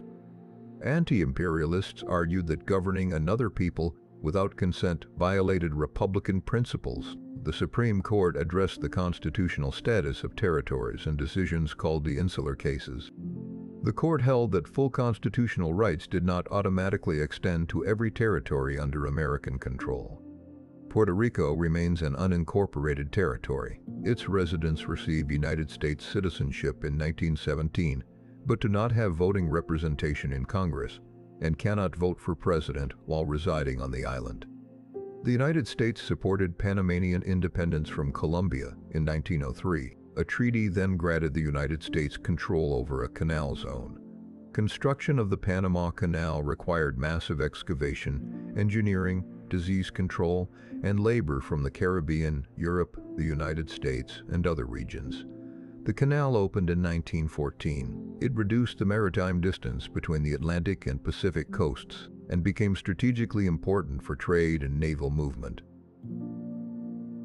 American intervention in Latin America became frequent during the early 20th century. Marines occupied or intervened in Cuba, Nicaragua, Haiti, the Dominican Republic, and other countries. Officials often justified intervention as necessary for stability, debt repayment, or protection of American property. Critics described it as imperial domination. When the First World War began in Europe in 1914, President Wilson declared American neutrality. The United States continued trade with the Allied powers and provided increasing financial support. German submarine warfare threatened ships traveling to Britain. The sinking of the passenger liner Lusitania in 1915 killed nearly 1,200 people, including more than 100 Americans. Germany temporarily restricted submarine attacks, but resumed unrestricted submarine warfare in early 1917. The Zimmermann telegram also influenced American opinion. In the message, Germany proposed an alliance with Mexico if the United States entered the war. Germany suggested that Mexico might recover territory lost in the 19th century. The United States declared war on Germany in April of 1917. Congress created a military draft. More than 4 million Americans served in the armed forces, and about 2 million went to Europe. The federal government directed industry, transportation, food production, and public information. The War Industries Board coordinated manufacturing. The Food Administration encouraged conservation. The Committee on Public Information produced speeches, films, posters, and publications supporting the war. Congress passed the Espionage Act of 1917 and the Sedition Act of 1918. These laws restricted interference with military recruitment and punished some forms of anti-war speech. Socialists, labor activists, and political dissenters were prosecuted. Eugene Debs received a prison sentence after giving an anti-war speech. The Supreme Court upheld several convictions. In Schenck against United States, Justice Oliver Wendell Holmes wrote that speech could be restricted when it created a clear and present danger. American forces entered major combat in 1918. Their arrival provided fresh manpower as Germany's ability to continue the war weakened. The armistice took effect on November 11, 1918. More than 116,000 American military personnel died during the war, many from disease rather than combat. The influenza pandemic of 1918 and 1919 killed hundreds of thousands of people in the United States. Military camps and troop transportation helped the virus spread. Wilson traveled to the peace conference in Paris and promoted his 14 points. He supported national self-determination, open diplomacy, freer trade, and a League of Nations. The Treaty of Versailles imposed territorial losses, military restrictions, and financial obligations on Germany. The treaty also created the League. The United States Senate refused to ratify it. Some senators opposed permanent international commitments.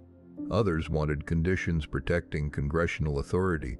The United States never joined the League of Nations. The war accelerated social change at home. Wartime demand encouraged African Americans to leave the rural South for industrial cities in the North and Midwest. This movement became known as the Great Migration. It continued in several phases for decades. Millions moved to cities including Chicago, Detroit, New York, Philadelphia, Cleveland, and Pittsburgh. Migrants sought industrial work, better schools, voting rights, and reduced exposure to Southern racial violence. They still encountered discrimination in housing, employment, and policing. Competition over jobs and housing contributed to racial conflict. The year 1919 saw major riots and attacks in Chicago, Washington, and other cities. The period became known as the Red Summer. Black veterans returned from military service with expanded expectations of citizenship. Civil rights organizations increased legal and political activity. The National Association for the Advancement of Colored People, founded in 1909, campaigned against lynching, segregation, and disfranchisement. The post-war period also produced fear of radical revolution. The Bolsheviks had taken power in Russia in 1917. Strikes and bombings in the United States increased public anxiety. Attorney General A. Mitchell Palmer directed raids against suspected radicals in 1919 and 1920. Thousands were arrested, often without proper warrants or evidence. Some immigrants were deported. Public support declined when predictions of revolutionary violence proved exaggerated. The 19th Amendment was ratified in 1920. It prohibited denial of voting rights on the basis of sex. The amendment did not guarantee equal access in practice. Black women in the South continued to face the same disfranchisement system used against black men.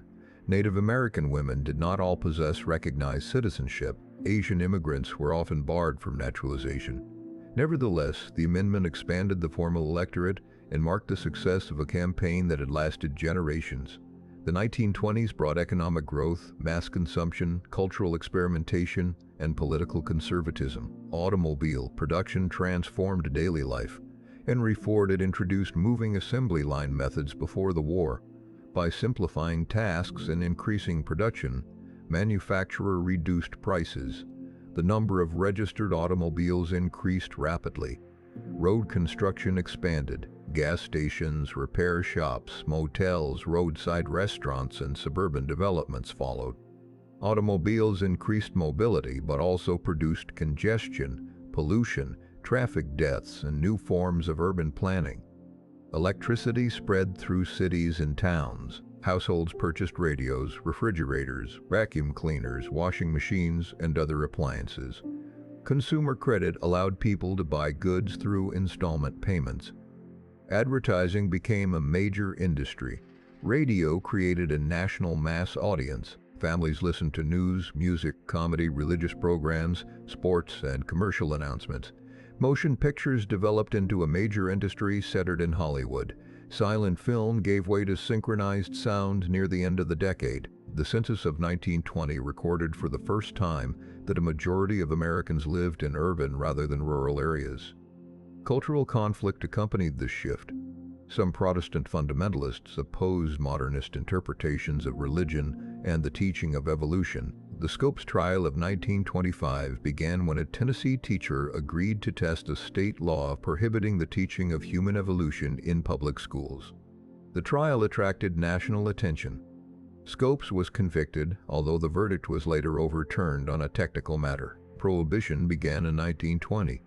It reduced alcohol consumption in some groups and changed patterns of drinking, but enforcement was inconsistent. Illegal production and sale created opportunities for organized crime. Speakeasies operated in many cities. Smuggling networks brought alcohol from Canada, the Caribbean, and other sources. The 21st Amendment repealed national prohibition in 1933. Immigration restriction became more severe. The Emergency Quota Act of 1921 established numerical limits based on national origin. The Immigration Act of 1924 created a stricter quota system designed to reduce immigration from Southern and Eastern Europe. Immigration from most of Asia was almost entirely prohibited. The quota formula favored people from Northern and Western Europe. The law reflected nativism, racial theories, and the influence of the eugenics movement. Mexican migration was not limited by the national quota system at that time. Agricultural and industrial employers depended upon Mexican labor, especially in the Southwest. Mexican workers nevertheless faced discrimination, deportation campaigns, segregated schools, and violent policing. The revived Ku Klux Klan expanded beyond the South. It opposed black citizens, Catholics, Jews, immigrants, and perceived moral disorder. At its peak in the 1920s, the organization claimed millions of members. It became politically influential in several states and cities before scandals and internal conflict weakened it. African American cultural activity flourished in Harlem and other urban centers. The Harlem Renaissance included writers, musicians, artists, scholars, and political thinkers. Langston Hughes, Zora Neale Hurston, Claude McKay, Countee Cullen, Aaron Douglas, and many others examined Black history, migration, modern life, and identity. Jazz developed through African American musical traditions and spread nationally. New Orleans, Chicago, Kansas City, and New York became important centers.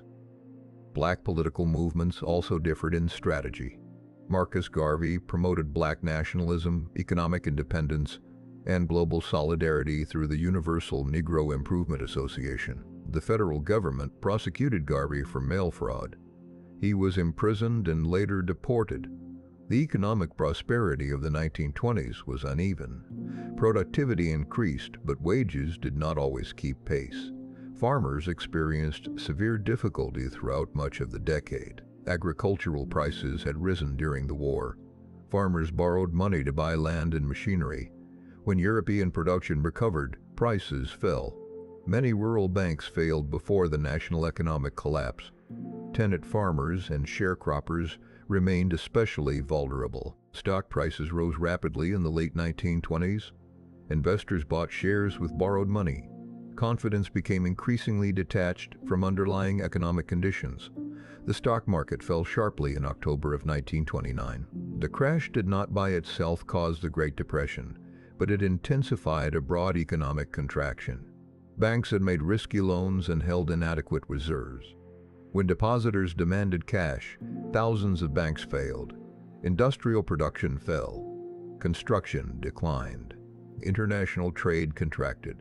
Businesses reduced wages and dismissed employees. By early 1933, roughly 1/4 of the workforce was unemployed. Many others worked reduced hours or had left the labor market. There was no national unemployment insurance system. Local charities and municipal governments lacked sufficient resources. Families lost homes and farms. Homeless settlements appeared near cities and were sometimes called Hoovervilles, a criticism of President Herbert Hoover. Hoover believed that voluntary cooperation among businesses, local relief, and limited federal public works could restore confidence. His administration created the Reconstruction Finance Corporation to lend money to banks, railroads, and other institutions. The measures did not stop the decline. Hoover resisted direct federal cash relief to individuals and became associated with the continuing crisis. Franklin Delano Roosevelt won the election of 1932. He promised a New Deal for the American people without presenting a single complete program in advance. After taking office in March of 1933, Roosevelt declared a national bank holiday. Banks were temporarily closed and inspected. Those judged stable reopened. Congress passed the Emergency Banking Act. Roosevelt explained the measures in the first of his radio fireside chats. Public confidence increased, and many people returned money to banks. The New Deal consisted of many programs created over several years. Some provided immediate relief. Others attempted economic recovery or long-term reform. The Civilian Conservation Corps employed young men in forestry, soil conservation, parks, roads, and flood control. The Federal Emergency Relief Administration distributed money to state and local relief agencies. The Public Works Administration funded large construction projects. The Civil Works Administration and later the Works Progress Administration provided jobs more directly. Workers built or repaired roads, schools, hospitals, airports, bridges, public buildings, parks, and water systems. The Works Progress Administration also employed writers, actors, musicians, artists, historians, and researchers.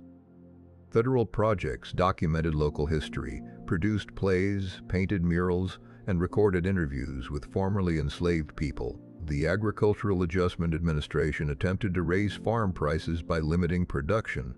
Farmers received payments for reducing acreage. The policy benefited many landowners but sometimes harmed tenants and sharecroppers who were removed from land no longer being cultivated. The National Industrial Recovery Act encouraged industries to create codes governing prices, production, wages, and hours. It also recognized the right of workers to organize. The Supreme Court invalidated major parts of the act in 1935. Congress then passed the National Labor Relations Act. It protected collective bargaining and created the National Labor Relations Board. Union membership increased. The Congress of Industrial Organizations organized workers across entire industries, including steel, automobiles, rubber, and electrical manufacturing. The sit-down strike at General Motors plants in Flint, Michigan during 1936 and 1937 became a major labor victory. Workers occupied factories and prevented production from continuing. General Motors eventually recognized the United Automobile Workers. The Social Security Act of 1935 created old age pensions, unemployment insurance, and assistance programs for certain vulnerable groups. The original system excluded many agricultural and domestic workers. These exclusions affected a large proportion of black workers and many women. The Securities and Exchange Commission regulated stock markets. The Federal Deposit Insurance Corporation insured bank deposits. The Tennessee Valley Authority built dams, generated electricity, controlled floods, improved navigation, and supported regional development. Its projects modernized parts of the South but also displaced communities and transformed ecosystems. Roosevelt's administration faced criticism from multiple directions. Conservatives argued that the New Deal expanded federal power, spending, taxation, and regulation too far. Some populist critics argued that it did not go far enough. Senator Huey Long proposed large-scale redistribution under a program called Share Our Wealth. The physician Francis Townsend proposed generous federal pensions for older people. The radio priest Charles Coughlin moved from early support of Roosevelt to increasingly reactionary and anti-Semitic positions. Roosevelt won re-election by a large margin in 1936. He then proposed expanding the Supreme Court by adding judges when sitting justices reached a certain age and did not retire. Critics describe this as court packing. The proposal failed in Congress and damaged Roosevelt politically. The Supreme Court nevertheless became more accepting of federal economic regulation. Later appointments shifted its direction further. Environmental disaster deepened rural suffering. Years of drought, overcultivation, wind erosion, and unsuitable farming methods created the Dust Bowl across parts of the Great Plains. Severe dust storms removed topsoil and damaged crops. Families left Oklahoma, Texas, Kansas, Colorado, and neighboring states. Many traveled to California in search of agricultural work. They faced low wages, poor housing, and local hostility. Federal soil conservation programs encouraged crop rotation, contour plowing, shelter blouts, and reduced cultivation of vulnerable land. New Deal programs provided important relief and reshaped government, but they did not fully end the Depression. Unemployment remained high through the late 1930s. Economic recovery slowed sharply in 1937 after the administration reduced spending and the Federal Reserve tightened credit. The resulting recession demonstrated the fragility of recovery. Military production associated with the Second World War finally brought full employment. The New Deal also altered political coalitions. Urban workers, immigrants, white Southerners, farmers, organized labor, many intellectuals, and increasing numbers of black voters supported the Democratic Party. Black voters had historically supported Republicans because of the party's association with emancipation. During the 1930s, many shifted toward the Democrats, especially in northern cities. The Roosevelt administration did not directly challenge Southern segregation. Southern Democrats held powerful positions in Congress and could block legislation. Roosevelt declined to endorse a federal anti-lynching bill. New Deal agencies often tolerated local discrimination. Eleanor Roosevelt more openly supported civil rights. She resigned from the Daughters of the American Revolution after the organization refused to allow singer Marian Anderson to perform in its Washington Hall. Anderson instead sang at the Lincoln Memorial in 1939 before a large integrated audience. Internationally, the United States initially attempted to remain outside growing conflicts. Congress passed neutrality acts, limiting arms sales and loans to countries at war. Public memory of the First World War and the Depression encouraged isolationism. Many believed that bankers and arms manufacturers had drawn the nation into the earlier conflict. Germany, under Adolf Hitler, expanded through Central Europe. Italy invaded Ethiopia. Japan continued military expansion in China. Roosevelt gradually increased support for countries opposing the Axis powers. The Lend-Lease Act of 1941 allowed the United States to supply Britain, the Soviet Union, China, and other nations with military material. Japan had occupied parts of China and moved into French Indochina. The United States imposed economic restrictions, including limits on oil exports. Japanese leaders decided to attack American and European positions in the Pacific and Southeast Asia. On December 7, 1941, Japanese aircraft attacked the naval base at Pearl Harbor in Hawaii. More than 2,400 Americans were killed. The United States declared war on Japan the following day. Germany and Italy then declared war on the United States. The war required a vast mobilization. More than 16 million Americans served in the armed forces. The federal government directed industrial production through contracts, price controls, rationing, and allocation of raw materials. Factories that had produced automobiles and consumer goods converted to tanks, aircraft, ships, weapons, and military vehicles. Women entered industrial employment in large numbers. The image of Rosie the Riveter represented this wartime labor. Many women left industrial positions after the war, but the experience changed expectations about women's work. African Americans launched a campaign for victory against fascism abroad and racism at home. This became known as the Double V campaign. The threatened March on Washington led Roosevelt to issue an executive order prohibiting discrimination in defense industries and federal employment. The Fair Employment Practice Committee was created to investigate complaints. Segregation continued in the armed forces. Black service members generally served in separate units under white command. The Tuskegee Airmen became one of the best-known black military units. They trained as pilots and served in the European theater. Mexican American and Native American personnel also served in large numbers. Navajo code talkers used their language to create secure military communications in the Pacific. The war accelerated migration to industrial centers. African Americans moved west as well as north. Mexican American workers entered cities and agricultural regions. The Bracero program brought temporary laborers from Mexico to work in agriculture and railroads. The program continued after the war until the 1960s. Racial conflict persisted. In Los Angeles in 1943, American servicemen and civilians attacked Mexican American youths during the events known as the Zoot Suit riots.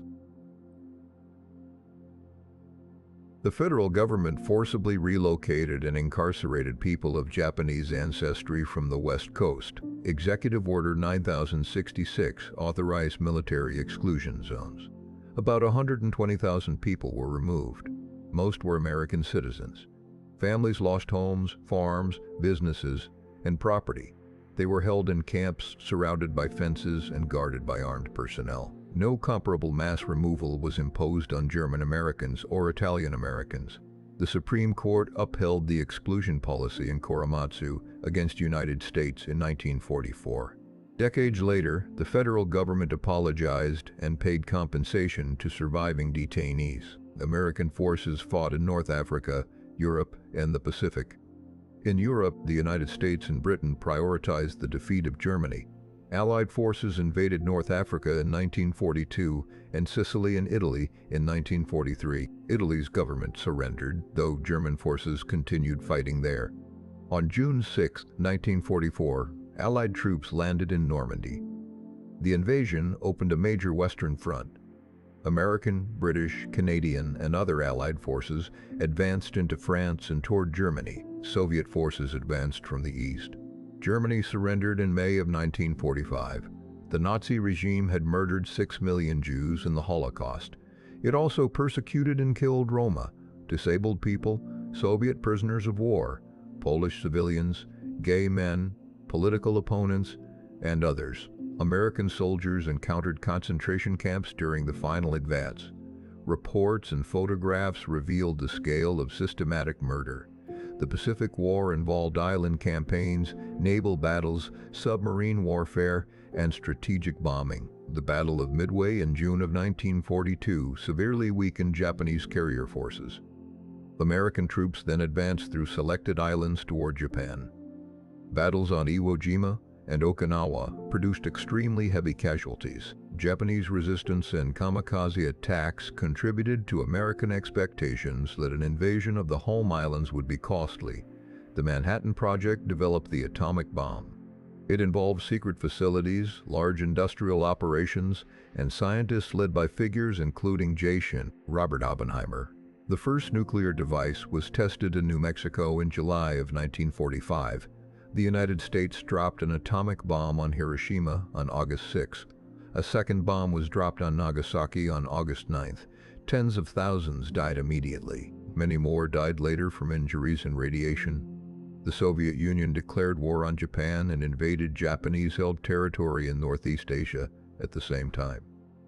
Japan announced its surrender on August 15 and formally signed surrender documents on September 2. Historians continue to debate the relative importance of the atomic bombs, Soviet intervention, Japanese military conditions, and diplomatic calculations in the surrender. They also debate whether the bombs were necessary, whether alternatives existed, and how projected invasion casualties should be evaluated. The war left the United States in a position of exceptional power. Much of Europe and Asia had suffered physical destruction. The American industrial capacity had expanded. The United States possessed a large military, the atomic bomb, and a dominant role in world finance. Officials attempted to avoid the failures associated with the post-war settlement after the First World War. The United Nations was established in 1945. Its Security Council gave permanent membership and veto power to the United States, the Soviet Union, Britain, France, and China. The Bretton Woods agreements created institutions that became the International Monetary Fund and the World Bank. The dollar occupied a central role in the international monetary system. Tension between the United States and the Soviet Union developed quickly. The wartime alliance had depended on a common enemy. The two powers differed over political systems, security, economic organization, and the future of Europe. The Soviet Union established governments aligned with Moscow across much of Eastern Europe. American leaders interpreted this as expansion. Soviet leaders remembered repeated invasions from the West and viewed friendly neighboring governments as necessary for security. The Cold War became a global competition involving military alliances, nuclear weapons, economic aid, propaganda, espionage, technological rivalry, and proxy wars. President Harry Truman announced the Truman Doctrine in 1947. He requested aid for Greece and Turkey and described American policy as support for peoples resisting armed minorities or outside pressure. The Marshall Plan provided extensive economic assistance to Western European countries. American officials believed recovery would reduce political extremism, restore trade, and strengthen democratic governments. The Soviet Union rejected participation and prevented Eastern European governments from joining. Germany was divided into occupation zones. Berlin, though located inside the Soviet zone, was also divided. In 1948, the Soviet Union blocked land access to western sectors of Berlin. The United States and Britain supplied the city by air for nearly a year. The North Atlantic Treaty Organization was formed in 1949. It committed the United States, Canada, and Western European members to collective defense. The Soviet Union later organized the Warsaw Pact with Eastern European allies. Also in 1949, the Soviet Union tested an atomic bomb. The Communist forces of Mao Zedong won the Chinese Civil War and established the People's Republic of China. American officials viewed these events as major strategic setbacks. The Korean War began in June of 1950 when North Korean forces invaded South Korea. The United Nations Security Council authorized military assistance to South Korea. The Soviet representative was absent during the vote. American forces formed the largest part of the United Nations command. General Douglas MacArthur directed the initial campaign. After North Korean forces nearly conquered the peninsula, an amphibious landing at Incheon helped reverse the war. United Nations forces advanced toward the Chinese border. China then entered the conflict and pushed them south. The war stabilized near the original dividing line around the 38th parallel. President Truman removed MacArthur after the general publicly challenged administration policy and advocated expanding the war. An armistice was signed in 1953. No peace treaty formally ended the war. Millions of Korean civilians were killed, injured, or displaced. More than 36,000 American military personnel died. The Cold War affected domestic politics. The federal government investigated loyalty among employees. Congressional committees examined communist activity. Senator Joseph McCarthy claimed that communists had infiltrated the government. His accusations were often unsupported, but they attracted extensive publicity. Writers, actors, teachers, union members, civil servants, and scientists faced investigation or blacklisting. The House Un-American Activities Committee questioned film industry figures. Some refused to answer and were imprisoned for contempt of Congress. The espionage cases of Alger Hiss, Julius Rosenberg, and Ethel Rosenberg increased public fear. The Rosenbergs were convicted of conspiracy to commit espionage and executed in 1953. McCarthy's influence declined after televised hearings in 1954 exposed his aggressive methods. The Senate formally condemned him. Anti-communism remained a powerful force long after McCarthy's fall. The post-war economy expanded. Returning service members used benefits under the Servicemen's Readjustment Act, known as the GI Bill. The law supported education, vocational training, home loans, and business loans. Millions attended colleges and universities. Home ownership increased. Access was unequal. Local administration, segregation, restrictive lending, and discrimination prevented many black veterans from receiving equivalent benefits. Federal mortgage policies supported suburban development. Large projects such as Levittown offered standardized houses at relatively low prices. Many suburban communities excluded black buyers through restrictive agreements or informal discrimination. Highway construction encouraged movement away from central cities. The Interstate Highway Act of 1956 funded a national network of limited-access roads. Highways improved transportation and commerce, but often passed through low-income and minority neighborhoods, destroying homes and dividing communities. Cities lost residents and tax revenue to suburbs. Automobile dependence increased. The population grew rapidly during the baby boom. Birth rates rose after the war and remained elevated through the 1950s. Television became a central household medium. National networks shaped news, advertising, politics, sports, and entertainment. Consumer goods became symbols of prosperity. Refrigerators, televisions, automobiles, and suburban homes were widely presented as evidence of the superiority of American capitalism. Poverty nevertheless remained common in rural areas, inner cities, indigenous communities, and regions with declining industries. Agriculture became more mechanized and productive. Fewer workers were required. Small farms disappeared as operations consolidated. Mexican-American farm workers and other migrant laborers often lived under poor conditions and lacked legal protections granted to many industrial workers. The post-war era also produced a major civil rights movement. Black communities had resisted segregation for generations. The new movement built on legal work, church networks, labor organizing, veteran activism, local campaigns, and national organizations. In 1948, President Truman ordered the desegregation of the armed forces. The Supreme Court gradually weakened legal segregation in higher education. In Brown against Board of Education in 1954, the court ruled that racial segregation in public schools violated the Equal Protection Clause of the 14th Amendment. Chief Justice Earl Warren wrote that separate educational facilities were inherently unequal. A second decision in 1955 instructed school districts to desegregate with what the court called all deliberate speed. The vague wording allowed extensive delay. Many Southern officials organized resistance.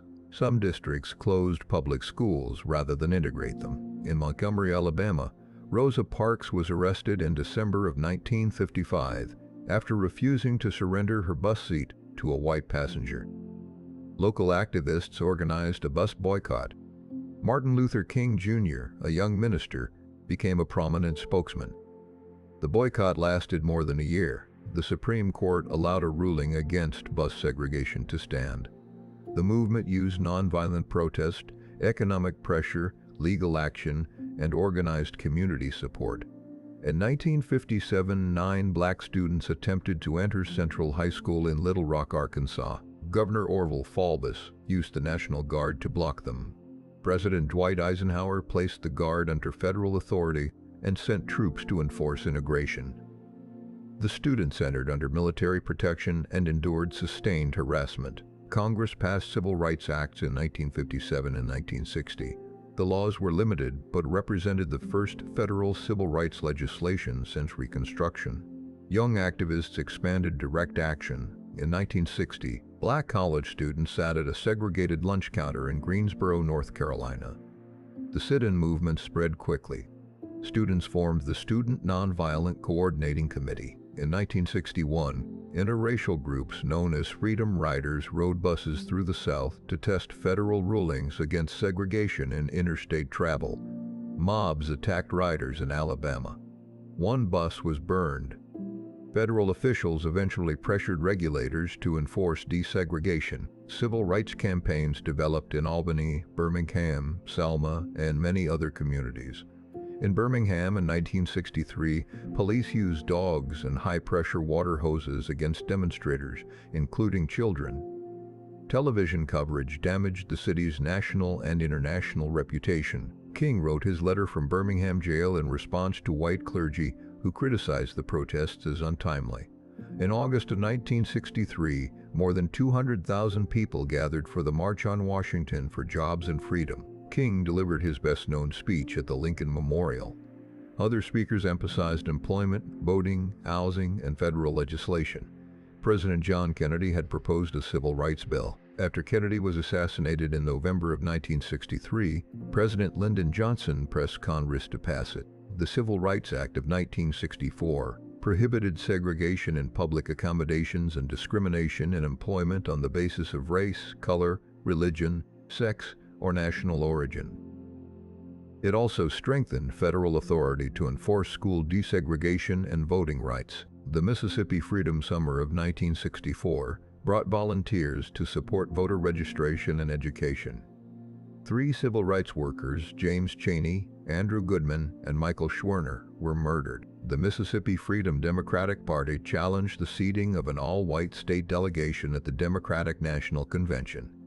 The challenge did not fully succeed, but it exposed the conflict between National Party reform and Southern segregation. In Selma, Alabama, activists organized voting rights marches in 1965. On Bloody Sunday, state troopers attacked marchers crossing the Edmund Pettus Bridge. National outrage increased support for legislation. The Voting Rights Act of 1965 prohibited discriminatory voting practices and authorized federal supervision in jurisdictions with histories of exclusion. Black voter registration increased dramatically in many southern states. The Immigration and Nationality Act of 1965 ended the national origin and quota system created in the 1920s. The new system emphasized family reunification and occupational skills. It contributed to increased immigration from Asia, Latin America, Africa, and the Caribbean. The Fair Housing Act of 1968 prohibited discrimination in the sale, rental, and financing of housing. Formal segregation laws were dismantled, but inequality remained in schools, neighborhoods, employment, wealth, policing, and health. Residential segregation continued through lending practices, zoning, economic inequality, and local resistance. The movement also changed direction as activists debated nonviolence, integration, self-defense, community control, and Black power. Malcolm X criticized integrationist strategies and emphasized Black dignity, self-determination, and international human rights. His views changed over time. He left the Nation of Islam, traveled abroad, and created new organizations before his assassination in 1965. Stokely Carmichael, later known as Kwame Ture, popularized the phrase Black Power during a voting rights march in 1966. The Black Panther Party organized armed patrols against police abuse and created community programs, including free breakfasts and health clinics. Federal and local law enforcement treated the Panthers as a major threat. Surveillance, infiltration, prosecutions, raids, and internal conflict weakened the organization.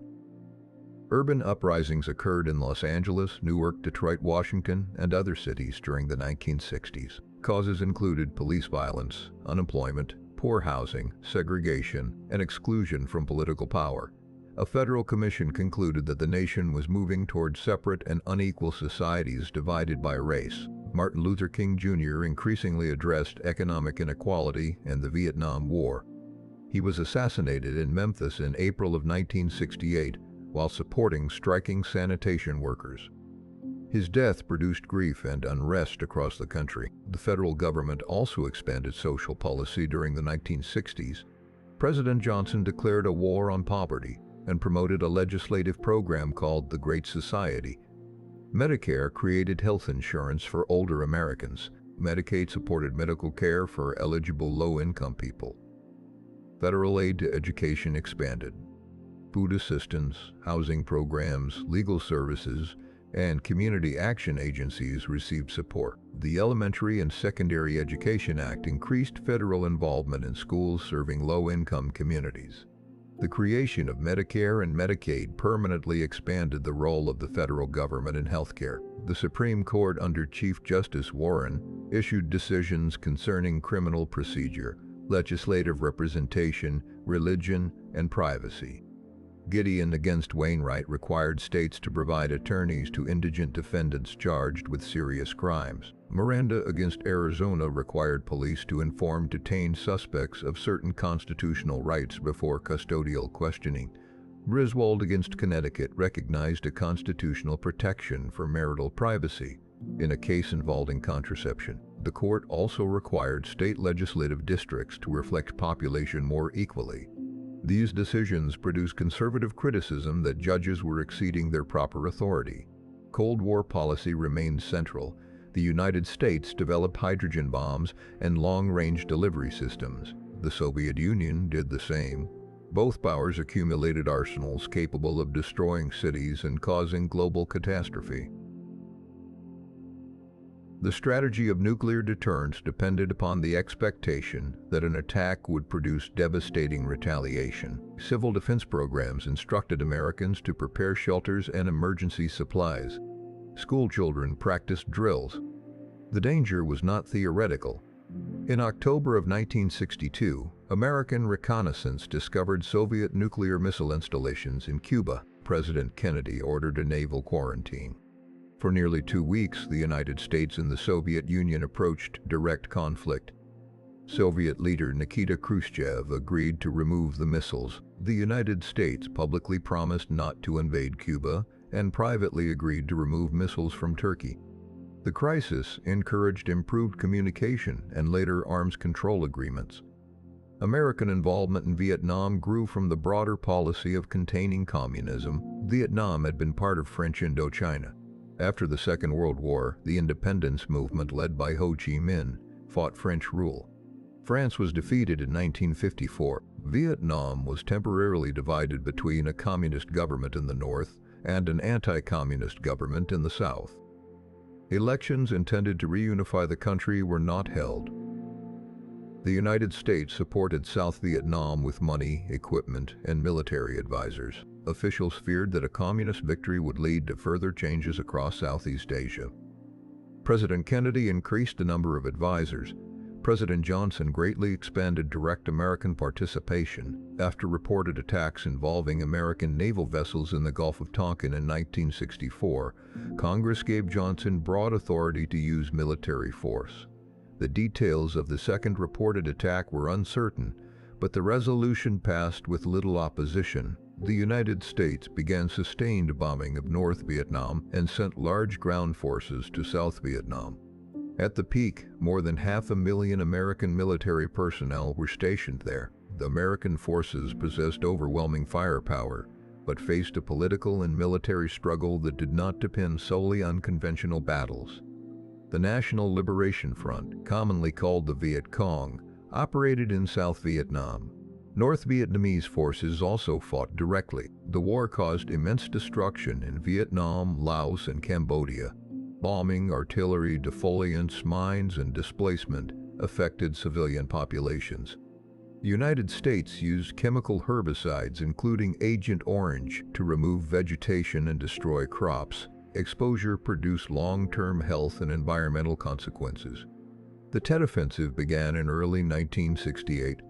Communist forces attacked cities and military positions across South Vietnam. Militarily, they suffered heavy losses. Politically, the offensive contradicted official claims that victory was near. American public support declined. Television brought disturbing images into homes, though reporting was more complex than the phrase television war suggests. The military draft affected young men unevenly. College deferments and other exemptions meant that working class and minority communities often carried a disproportionate burden. Anti-war activism expanded on campuses, in churches, among veterans, and within the civil rights movement. Some protests were peaceful. Others involved property destruction or violent confrontation with police. At Kent State University in 1970, National Guard troops fired on students protesting the expansion of the war into Cambodia. 4 students were killed. Police killed 2 students at Jackson State College shortly afterward. President Richard Nixon entered office in 1969, promising to reduce American involvement. His administration followed a policy called Vietnamization, transferring more responsibility to South Vietnamese forces while gradually withdrawing American troops. At the same time, Nixon expanded bombing and military operations into Cambodia and Laos. The Paris Peace Accords were signed in 1973. American combat forces withdrew. The South Vietnamese government collapsed in 1975. North Vietnamese forces entered Saigon, and Vietnam was reunified under communist rule. More than 58,000 American service members died. Vietnamese deaths numbered in the millions. The war weakened trust in government, divided the public, and affected veterans for decades. It also influenced congressional attempts to limit presidential war-making. The War Powers Resolution of 1973 required consultation and reporting when troops were introduced into hostilities. Questions about its constitutional force have continued. The 1960s and 1970s also transformed social and cultural life. The modern women's movement challenged discrimination in employment, education, law, politics, and family life. The Equal Pay Act of 1963 and Title VII of the Civil Rights Act addressed workplace discrimination. The National Organization for Women was founded in 1966. Activists campaigned for child care, reproductive rights, equal educational access, and an Equal Rights Amendment. Congress approved the proposed amendment in 1972 and sent it to the states. It did not receive the required number of ratifications before the deadline. Title IX of the Education Amendments of 1972 prohibited sex discrimination in federally funded education. It greatly expanded opportunities for women and girls in athletics, though its reach was broader than sports. In Roe against Wade in 1973, the Supreme Court recognized a constitutional right to abortion under a framework based on stages of pregnancy. The decision became one of the most politically contested rulings in American history. Gay and lesbian activists had organized before the 1960s. But the Stonewall Uprising of 1969 became an important symbol of a broader movement. Police raided the Stonewall Inn in New York. Patrons and local residents resisted over several nights. Organizations, publications, marches, and legal campaigns expanded during the following years. Native American activism also gained national attention. The American Indian movement challenged police abuse, treaty violations, poverty, and federal policy. Activists occupied Alcatraz Island from 1969 to 1971. In 1973, a confrontation at Wounded Knee on the Pine Ridge Reservation lasted more than 2 months. Federal policy moved away from termination, which had attempted to end recognition of tribal governments, and toward greater tribal self-determination. The Indian Self-Determination and Education Assistance Act of 1975 increased tribal authority over programs previously managed by federal agencies. Mexican-American activists organized around labor, education, land claims, political representation, and cultural identity. Cesar Chavez, Dolores Huerta, and the United Farm Workers led boycotts and strikes to improve conditions for agricultural laborers.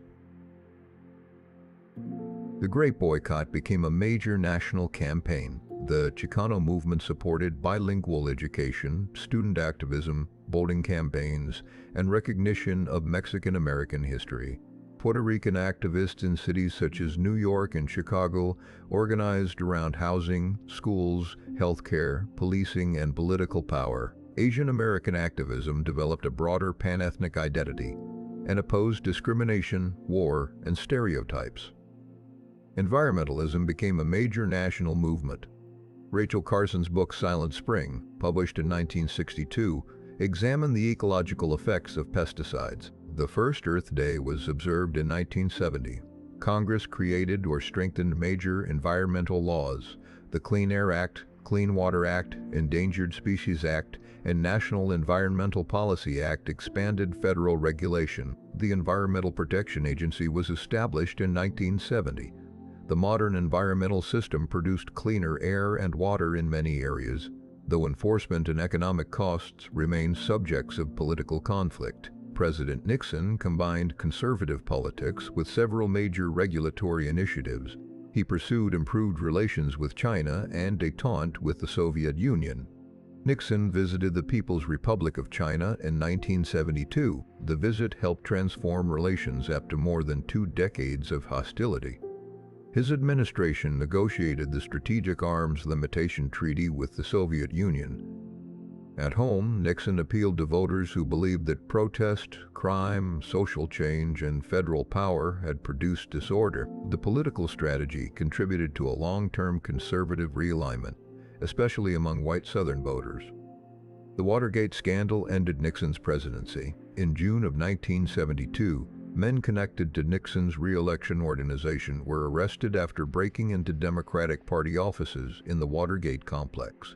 The administration attempted to conceal its connections to the crime. Investigations by journalists, courts, Congress, and a special prosecutor uncovered evidence of obstruction and abuse of power. Nixon had recorded conversations in the White House. The Supreme Court ordered him to release relevant tapes. One recording demonstrated that he had participated in efforts to obstruct the investigation soon after the break-in. The House Judiciary Committee approved articles of impeachment. Nixon resigned in August of 1974 before the full House voted. Vice President Gerald Ford became president and later pardoned Nixon for any federal crimes he might have committed while in office. The pardon was highly controversial. Ford argued that it would allow the nation to move beyond the scandal. Watergate produced new campaign finance rules, ethics requirements, and skepticism toward executive authority. The 1970s were also marked by economic difficulty. Post-war growth slowed. Productivity gains weakened. Competition from Europe and Japan increased. Inflation rose while unemployment remained high. This combination became known as stagflation. The Bretton Woods monetary system weakened. Nixon ended the direct convertibility of dollars into gold in 1971. Oil-producing states imposed an embargo in 1973 during conflict in the Middle East. Oil prices increased sharply. Drivers waited in long lines at petrol stations. Energy costs affected transportation, manufacturing, and household budgets. A second oil shock followed the Iranian Revolution at the end of the decade. Traditional industrial regions experienced factory closures and job losses. Steel, automobiles, machinery, and manufacturing became less dominant in parts of the Northeast and Midwest. The term Rust Belt came to describe regions affected by deindustrialization. Sunbelt states in the South and West grew through defense spending, energy, technology, air conditioning, lower labor costs, and migration. President Jimmy Carter took office in 1977. He emphasized human rights and foreign policy and supported energy conservation. His administration helped negotiate the Camp David Accords between Egypt and Israel. The agreements led to a peace treaty between the two countries. Carter also completed treaties transferring control of the Panama Canal to Panama by the end of 1999. Economic inflation and energy problems damaged his popularity. The Iranian Revolution overthrew the Shah in 1979. The Shah had been a close American ally. Iranian students seized the United States Embassy in Tehran and held American hostages for 444 days. A military rescue attempt failed. The hostages were released on the day Ronald Reagan became president in January of 1981. The Soviet invasion of Afghanistan in 1979 ended much of the earlier détente. The United States supported Afghan fighters opposing Soviet forces. Some of that support later had consequences that American officials had not anticipated. Ronald Reagan's election reflected the growth of modern conservatism. Conservative organizations opposed high taxes, federal regulation, abortion rights, gun restrictions, affirmative action, and the expansion of social programs. Evangelical Protestant political activism became increasingly influential. Business groups funded research, lobbying, and campaigns. Resistance to school desegregation and social change also contributed to conservative realignment, especially in the South. Reagan argued that government itself had become a major problem. Congress reduced income tax rates. The administration supported deregulation and limited the growth of several domestic programs. Supporters argued that lower taxes and regulation encouraged investment and economic growth. Critics argued that the policies increased inequality, reduced public services, and favored wealthy households. The Federal Reserve, under Paul Volcker, had already raised interest rates sharply to control inflation. The policy contributed to a severe recession in the early 1980s. Unemployment exceeded 10%. Inflation eventually declined, and economic growth resumed. Manufacturing employment continued to face pressure from automation, global competition, and corporate restructuring. Reagan took a firm position against organized labor during the air traffic controllers' strike of 1981. When controllers violated federal law by striking, he dismissed more than 11,000 employees. The action signaled a less favorable national climate for unions. Private sector union membership continued to decline. Military spending increased. Reagan described the Soviet Union as an evil empire and supported anti-communist governments and insurgencies around the world. The administration backed forces in Afghanistan, Angola, Nicaragua, and other regions. In Central America, the United States supported governments fighting left-wing movements, even when Allied forces committed serious human rights abuses. Congress restricted aid to the Contra forces opposing Nicaragua's Sandinista government. Administration officials secretly facilitated arms sales to Iran and directed proceeds toward the Contras. The Iran-Contra scandal became public in 1986. Investigations found that officials had bypassed congressional restrictions and concealed activities. Several people were convicted, though some convictions were overturned or later pardoned. Reagan negotiated arms reductions with Soviet leader Mikhail Gorbachev during his second term. The Intermediate Range Nuclear Forces Treaty of 1987 eliminated an entire category of nuclear missiles. Gorbachev introduced reforms and reduced Soviet control over Eastern Europe. Communist governments in the region collapsed in 1989. The Berlin Wall opened in November.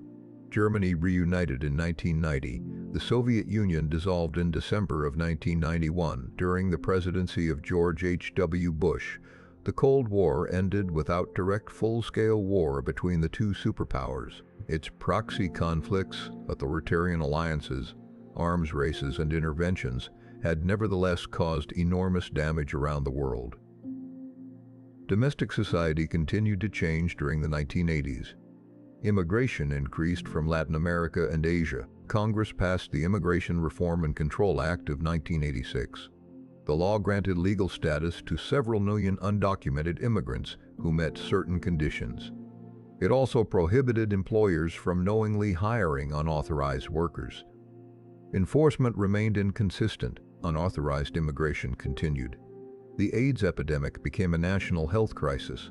The disease was identified in the early 1980s. It initially affected gay men in highly visible numbers, but it also affected people receiving contaminated blood products, intravenous drug users, women, children, and communities around the world. Fear and stigma slowed public response. Activists demanded research, treatment access, accurate information, and faster government action. Groups such as ACT-UP used demonstrations and direct action to pressure officials and pharmaceutical companies. Medical advances later transformed HIV infection from a frequently fatal condition into a manageable chronic illness for many people with access to treatment. The epidemic had already killed hundreds of thousands of Americans and reshaped communities. The crack cocaine epidemic and related violence affected many urban neighborhoods. Federal and state governments adopted harsh sentencing policies. Penalties for crack cocaine were much more severe than penalties for an equivalent amount of powder cocaine. Because crack was more common in poorer black communities, enforcement produced major racial disparities. The broader war on drugs expanded arrests, imprisonment, police budgets, and surveillance. The prison population grew dramatically from the 1970s through the early 21st century. Mandatory minimum sentences, reduced parole, three strikes laws, and aggressive prosecution contributed to mass incarceration. Supporters argued that these policies responded to crime and public fear. Critics emphasized unequal enforcement, family disruption, and limited evidence that extreme sentences created proportional benefits. George H.W. Bush became president in 1989. In 1990, Iraq invaded Kuwait. A coalition authorized by the United Nations and led by the United States expelled Iraqi forces in early 1991. The ground campaign was brief. American forces did not remove Iraqi President Saddam Hussein. The United States maintained sanctions and military pressure against Iraq during the following decade. Bush signed the Americans with Disabilities Act in 1990. The law prohibited disability discrimination in employment, public services, transportation, and many public accommodations. It required accessibility and became a major civil rights measure. An economic slowdown and disputes over taxes weakened Bush politically. Bill Clinton won the presidency in 1992. Clinton described himself as a New Democrat and supported a combination of market-oriented policy and selected social investment. Congress approved the North American Free Trade Agreement, which reduced trade barriers among the United States, Canada, and Mexico. Supporters argued that the agreement increased commerce and efficiency. Critics argued that it encouraged companies to move production, weakened labor bargaining power, and placed pressure on some industries and communities. The economic effects varied by region and sector. The administration attempted to create universal health insurance, but failed to pass legislation. Congress passed a major crime bill in 1994. It funded police, prisons, and prevention programs, while also encouraging stricter sentencing. The law later became controversial because of its contribution to incarceration. Republicans won control of both houses of Congress in the 1994 elections. House Speaker Newt Gingrich promoted a program called the Contract with America. Political conflict over spending led to federal government shutdowns. Clinton and congressional Republicans enacted welfare reform in 1996. The law replaced an open-ended federal assistance program with time-limited grants administered by states. Supporters argued that it encouraged employment and reduced dependency. Critics argued that it weakened the safety net for poor families. The economy expanded during the second half of the 1990s. Unemployment fell. Inflation remained relatively low. The federal budget moved into surplus near the end of the decade. Computers became common in offices, schools, and homes. The internet moved from government and academic networks into commercial and personal use. New companies attracted enormous investment. Digital communication and information services expanded quickly. The technology stock boom ended with a market decline beginning in 2000. Globalization increased the movement of goods, capital, information, and production. Container shipping, telecommunications, trade agreements, and multinational supply chains reorganized manufacturing. Consumers gained access to inexpensive imported goods. Some American workers and communities experienced factory closures and wage pressure. The benefits and costs were distributed unevenly. Clinton's presidency was also marked by political scandal. The House of Representatives impeached him in 1998 for perjury and obstruction of justice related to testimony about a personal relationship. The Senate acquitted him in 1999. Clinton remained in office through the end of his term. Internationally, the United States acted as the dominant military and economic power after the Cold War. American forces participated in interventions in Somalia, Haiti, Bosnia, and Kosovo. The results varied. The intervention in Somalia ended after American soldiers were killed in Mogadishu. In Bosnia, American diplomacy helped produce the Dayton Accords, which ended a major phase of war. NATO conducted an air campaign against Yugoslavia during the Kosovo conflict without explicit authorization from the United Nations Security Council. Supporters described the intervention as necessary to prevent mass violence. Critics questioned its legality and consequences. The presidential election of the year 2000 was extraordinarily close. The outcome depended on disputed ballots in Florida. The Supreme Court stopped a recount in Bush against Gore.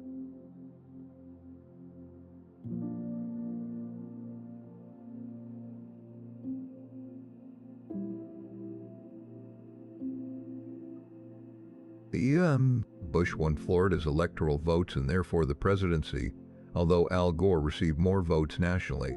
The decision intensified debate over the Electoral College, election administration, and the political role of the Supreme Court. On September 11, 2001, members of Al-Qaeda hijacked 4 passenger aircraft.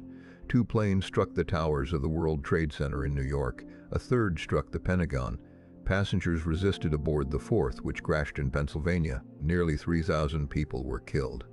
The attacks produced a rapid transformation of foreign and domestic policy. The United States invaded Afghanistan in October of 2001 after the Taliban government refused American demands concerning Al-Qaeda.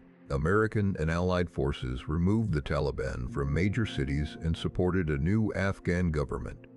Osama bin Laden escaped and remained at large for nearly a decade. American forces killed him in Pakistan in 2011. The Afghanistan war continued for 20 years. Initial counterterrorism objectives expanded into state building, security training, elections, development projects, and counterinsurgency. Corruption, local power struggles, civilian casualties, regional intervention, and the resilience of the Taliban complicated the effort. More than 2,000 American military personnel died. Afghan military and civilian deaths were far higher. The United States withdrew its remaining forces in 2021.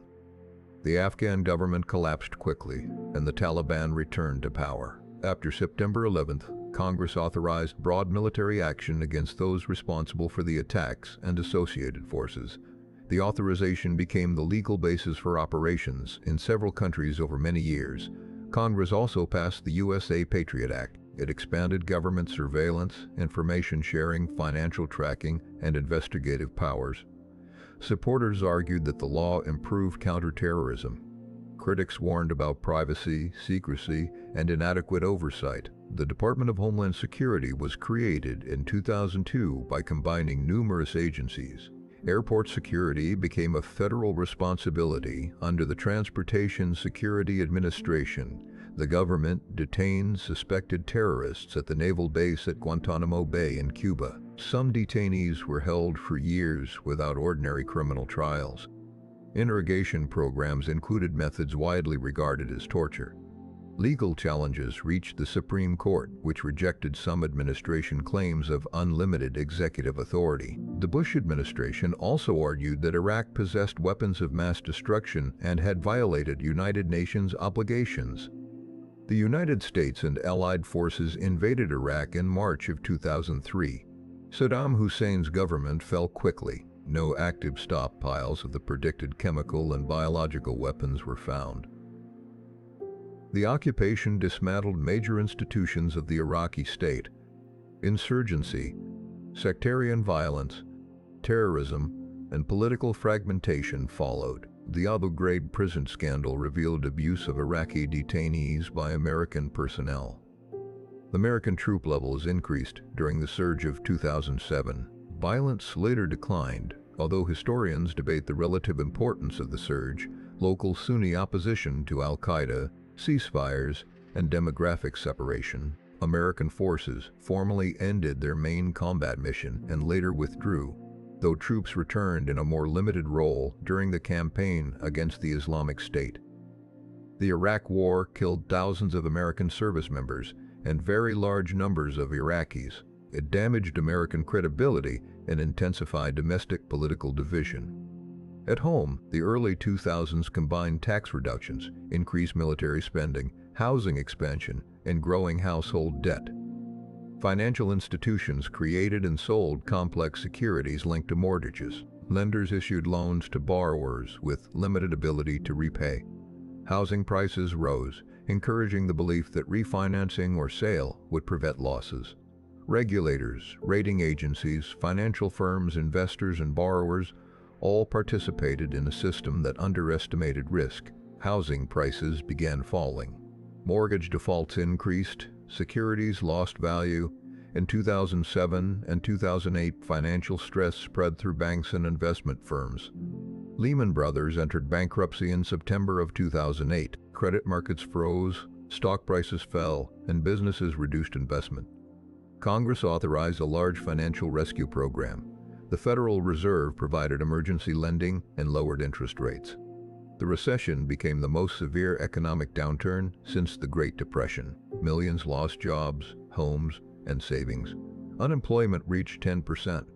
The crisis deepened concerns about inequality, financial power, and the relationship between government and large corporations. Barack Obama won the presidency in 2008 and became the first African American to hold the office. His administration inherited wars, recession, and financial instability. Congress passed an economic stimulus package including infrastructure spending, aid to state governments, tax reductions, unemployment support, and investment in energy and education. The administration continued assistance to financial institutions and supported the restructuring of major automobile companies. The economy returned to growth, but recovery was slow and uneven. Employment took years to recover fully. Many homeowners remained burdened by debt or foreclosure. Financial asset values recovered more quickly than household wealth in many communities. Congress passed the Dodd-Frank Act in 2010. It increased financial regulation, created new oversight bodies, and established the Consumer Financial Protection Bureau. The Affordable Care Act became law in the same year. The law expanded Medicaid where states chose to participate, created regulated insurance marketplaces, subsidized private coverage, prohibited several insurance practices, and required most people to obtain coverage. The individual mandate was later reduced at the federal level. The law lowered the number of uninsured people, but did not create a single national insurance system. Healthcare remained expensive, administratively complex, and politically contested. The Obama years also saw major social and demographic change. The population became more racially and ethnically diverse. Immigration from Latin America and Asia had reshaped communities across the country. A growing share of Americans identified with more than one racial background. Religious affiliation declined, while the number of people identifying with no religion increased. Public attitudes toward same-sex relationships changed rapidly. In Obergefell against Hodges in 2015, the Supreme Court ruled that states must recognize same-sex marriage. The decision followed decades of activism, litigation, local policy change, and public debate. The administration ended the formal policy that had required many gay and lesbian service members to conceal their identity in the armed forces. Debates over gender identity, anti-discrimination law, education, and medical care became increasingly prominent. Race and policing also became central national issues. The killing of Trayvon Martin in 2012 and the acquittal of the man who shot him contributed to the development of the phrase Black Lives Matter. Police killings in Ferguson, Baltimore, New York, Cleveland, Minneapolis, and other communities produced protest and investigation. Activists emphasized excessive force, racial profiling, unequal treatment, incarceration, and the limited accountability of police departments. Opponents argued that the movement unfairly generalized about police and weakened public safety. These conflicts reflected long-standing differences in how Americans experienced law enforcement.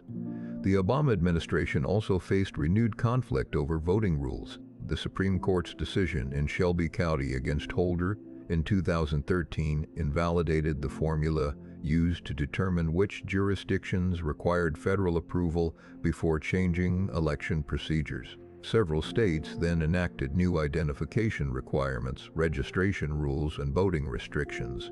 Supporters described these measures as election safeguards. Critics described them as unnecessary barriers that disproportionately affected minority, young, elderly, and low-income voters. Partisan polarization intensified. Republican and Democratic voters became more geographically, culturally, and ideologically separated. Congressional districts were often drawn to protect one party. Primary elections rewarded candidates appealing to highly committed voters. Cable television, talk radio, online media, and social networks created fragmented information environments. The internet allowed rapid access to knowledge and communication. It also allowed false claims, conspiracy theories, harassment, and manipulated content to spread rapidly. Large technology companies accumulated detailed information about users and gained substantial power over advertising, communication, commerce, and public discussion. The Tea Party movement emerged during Obama's first term. It opposed taxes, spending, the Affordable Care Act, and the expansion of federal authority. Republicans gained control of the House of Representatives in 2010. Conflict over budgets and debt limits produced repeated political crises. The federal government partially shut down in 2013. Obama's foreign policy included the continued use of drone strikes against suspected militants, withdrawal from Iraq, the operation that killed bin Laden, diplomacy with Iran, and efforts to shift attention toward Asia. An international agreement limited parts of Iran's nuclear program in exchange for sanctions relief. The United States also participated in international efforts to address climate change, including the Paris Agreement. Civil war in Syria created a severe humanitarian crisis. The United States supported selected opposition forces, conducted operations against the Islamic State, and accepted relatively few refugees compared with neighboring countries. Russia annexed Crimea from Ukraine in 2014 and supported separatist forces in eastern Ukraine. The United States imposed sanctions and supported Ukraine, but did not enter direct war with Russia. The election of 2016 revealed deep dissatisfaction with political institutions, globalization, immigration policy, and cultural change. Donald Trump won the presidency through the Electoral College, though Hillary Clinton received more votes nationally. Trump presented himself as an opponent of established political elites. His campaign emphasized immigration restriction, economic nationalism, deregulation, conservative judges, and an America First foreign policy. His administration reduced taxes, especially for corporations, and weakened or changed numerous federal regulations. It withdrew from the Paris Climate Agreement and the Iran nuclear agreement. It imposed tariffs on China and other trading partners. Supporters argued that tariffs confronted unfair trade and protected national industry. Critics emphasized higher costs and retaliation. The administration restricted travel from several predominantly Muslim countries. A revised version of the policy was upheld by the Supreme Court. Immigration enforcement increased. A policy of separating many children from parents at the southern border produced intense criticism. The administration attempted to end protections for certain undocumented immigrants brought to the country as children, though courts limited the effort. Trump appointed 3 Supreme Court justices, creating a durable conservative majority. Political conflict intensified around investigations into Russian interference in the 2016 election. American intelligence agencies concluded that Russia had conducted an influence campaign intended to harm Clinton and assist Trump. Special counsel Robert Mueller investigated Russian interference, contacts involving Trump associates, and possible obstruction of justice. The investigation documented numerous contacts and Russian activity. It did not establish a criminal conspiracy between the Trump campaign and the Russian government. The report did not reach a traditional prosecutorial judgment on presidential obstruction. The House of Representatives impeached Trump in 2019 after he pressured Ukraine to announce investigations that could benefit him politically. The Senate acquitted him in early 2020. In the same year, the coronavirus pandemic caused a national emergency. The virus spread through the United States early in 2020. Governments closed schools, restricted gatherings, and ordered many businesses to suspend ordinary operations. Hospitals in heavily affected regions faced shortages of staff, beds, protective equipment, and medical supplies. More than 1 million people in the United States died from the disease over the following years. Older adults and people with certain medical conditions faced especially high risk. Black, Hispanic, Indigenous, and low-income communities experienced disproportionate harm because of occupational exposure, health inequality, crowded housing, and unequal access to care. The federal government supported rapid vaccine development through public funding and advance purchase agreements. Several effective vaccines became available in less than 1 year. Vaccination reduced severe illness and death, but public response became strongly polarized. Masks, school closures, vaccination requirements, business restrictions, and public health authority produced intense conflict. Economic activity fell sharply. Unemployment rose faster than at any earlier point in the post-war era. Congress approved large relief measures. These included direct payments, expanded unemployment benefits, loans and grants to businesses, aid to public institutions, and support for vaccine production. The Federal Reserve lowered interest rates and purchased large quantities of financial assets. These measures limited economic collapse, but increased federal debt and contributed to later debates about inflation. The pandemic changed work, education, medicine, shopping, travel, and communication. Remote work became common in many professional occupations. Students attended classes online. Telemedicine expanded. Workers in healthcare, food production, transportation, warehouses, delivery, and retail continued in-person labor under difficult conditions. Differences between occupations became more visible. The murder of George Floyd by a Minneapolis police officer in May of 2020 produced some of the largest protests in American history. Demonstrations occurred in cities and towns throughout the country and abroad. Most events were peaceful, though some included looting, property destruction, clashes, and violence. The officer who killed Floyd was later convicted of murder. The protests led governments and institutions to reconsider police policy, monuments, school curricula, workplace diversity, and public commemoration. The scale of lasting institutional change varied. The presidential election of 2020 occurred during the pandemic. States expanded absentee voting and modified election procedures. Joe Biden won the presidency. Trump refused to concede and made repeated claims of widespread fraud. Courts, election officials, and recounts found no evidence sufficient to reverse the result. On January 6, 2021, a crowd supporting Trump attacked the United States Capitol while Congress counted electoral votes. Participants assaulted police, entered the building, disrupted proceedings, and threatened officials. Congress reconvened later that day and completed the count. The House impeached Trump for incitement of insurrection. The Senate acquitted him after he had left office, though a majority voted to convict, and the total did not reach the required two-thirds. Criminal investigations and prosecutions followed the attack. The event demonstrated the continuing importance and fragility of procedures that had often been treated as routine. The Biden administration returned the United States to the Paris Climate Agreement and supported large federal investments in infrastructure, clean energy, semiconductor manufacturing, and scientific research. Congress passed a major infrastructure law. It funded roads, bridges, rail, public transit, broadband, water systems, and electric vehicle charging. Another law provided incentives for low-carbon energy, domestic manufacturing, and health care savings. Supporters described the measures as industrial policy for climate, technology, and national security. Critics objected to spending, regulation, deficits, and government influence over markets. Inflation rose significantly during the recovery from the pandemic. Multiple forces contributed. Demand recovered rapidly. Supply chains remained disrupted. Energy and commodity prices increased. Labor markets changed.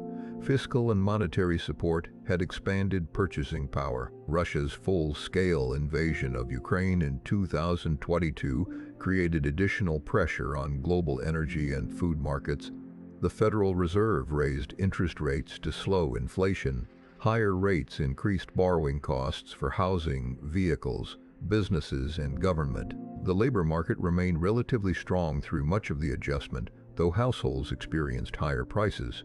The United States provided military, financial, and humanitarian support to Ukraine while avoiding direct combat between American and Russian forces. The conflict renewed attention to NATO and European security.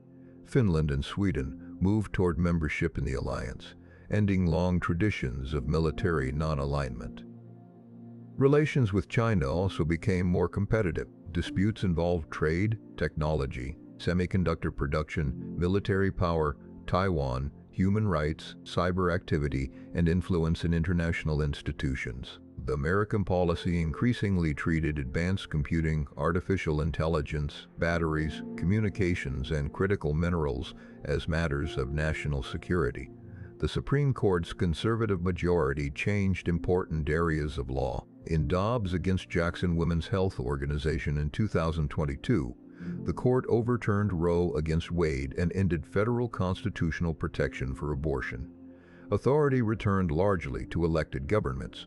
Some states prohibited most abortions, others protected access. The result created major differences based on residence and intensified electoral conflict. The court also limited aspects of federal regulatory authority and ended the use of race-conscious admissions programs in most colleges and universities. Supporters argued that these decisions restored constitutional limits and equal treatment. Critics argued that they weakened civil rights, administrative capacity, and established protections. The early 21st century also brought changes less easily represented by a sequence of elections. The American population aged, birth rates declined, life expectancy was affected by chronic disease inequality, the pandemic, firearms accidents, and drug overdoses. The opioid crisis began with heavy prescribing of pain medication and later shifted toward heroin and illicit fentanyl. Hundreds of thousands died from overdoses. Rural areas, suburbs, cities, and communities across racial and economic categories were affected.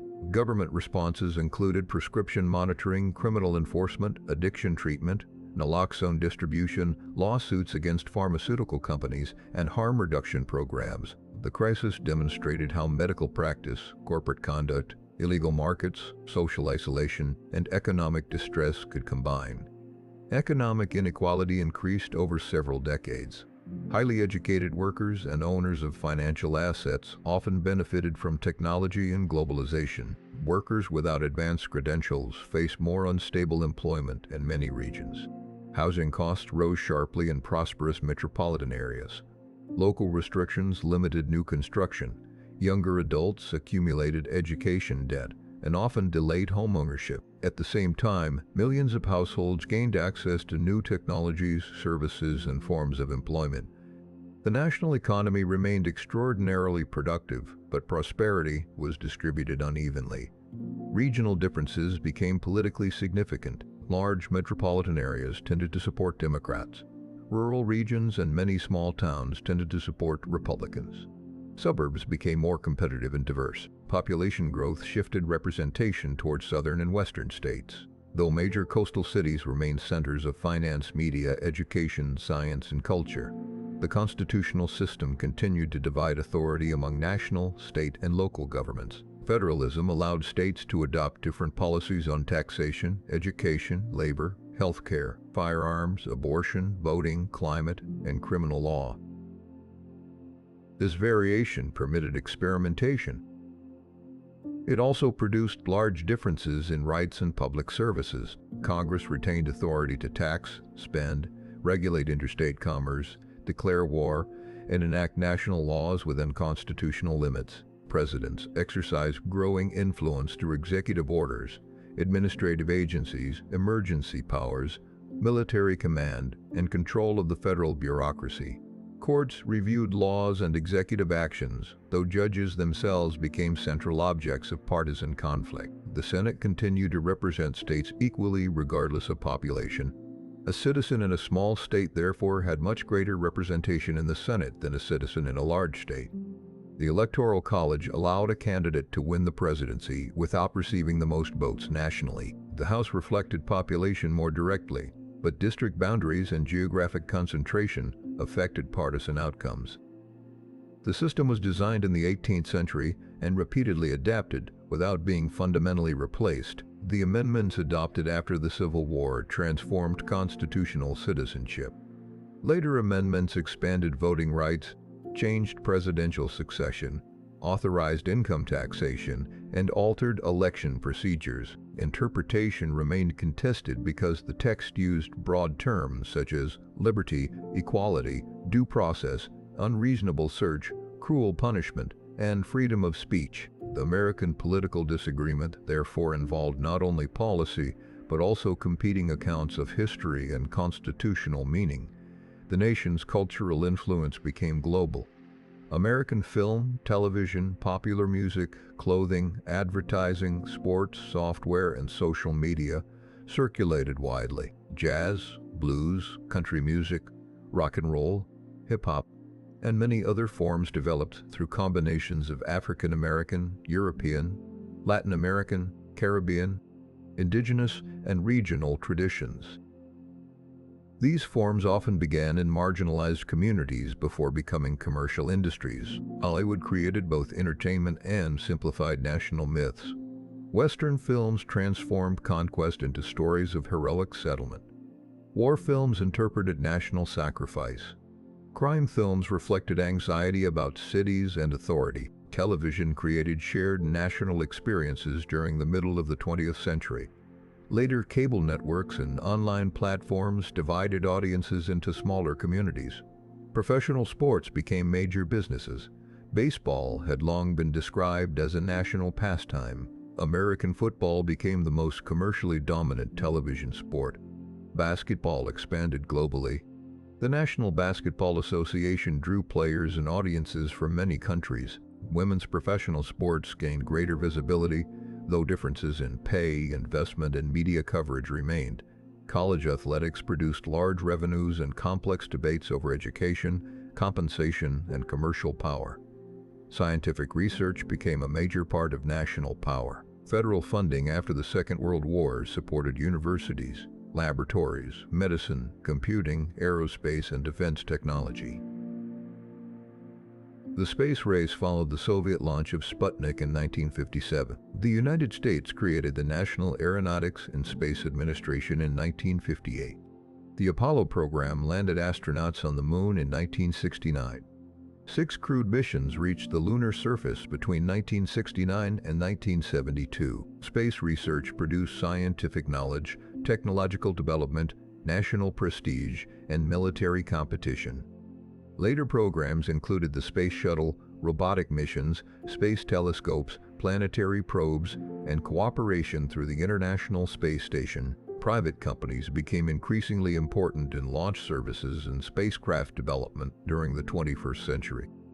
American universities attracted students and researchers from around the world. They produced major discoveries but also became expensive. Tuition rose faster than general inflation for long periods. Student loans allowed broad participation while creating substantial debt. Disputes developed over admissions, academic freedom, political expression, public funding, and the social value of different degrees. Public education remained primarily a state and local responsibility. School quality varied according to geography, property wealth, public policy, and segregation. Formal legal segregation had ended, but many schools remained separated by race and income because neighborhoods were separated. Testing, curriculum standards, charter schools, teacher unions, school choice, and federal accountability produced repeated conflict. The United States remained a nation shaped by immigration. People arrived as refugees, family members, workers, students, investors, and unauthorized migrants. Immigration law established numerical limits, preferences, asylum procedures, enforcement systems, and categories that often failed to match labor demand or humanitarian need. Millions of unauthorized residents lived in the country for years or decades. Some were brought as children. Some worked in agriculture, construction, hospitality, domestic service, food processing, and other essential sectors.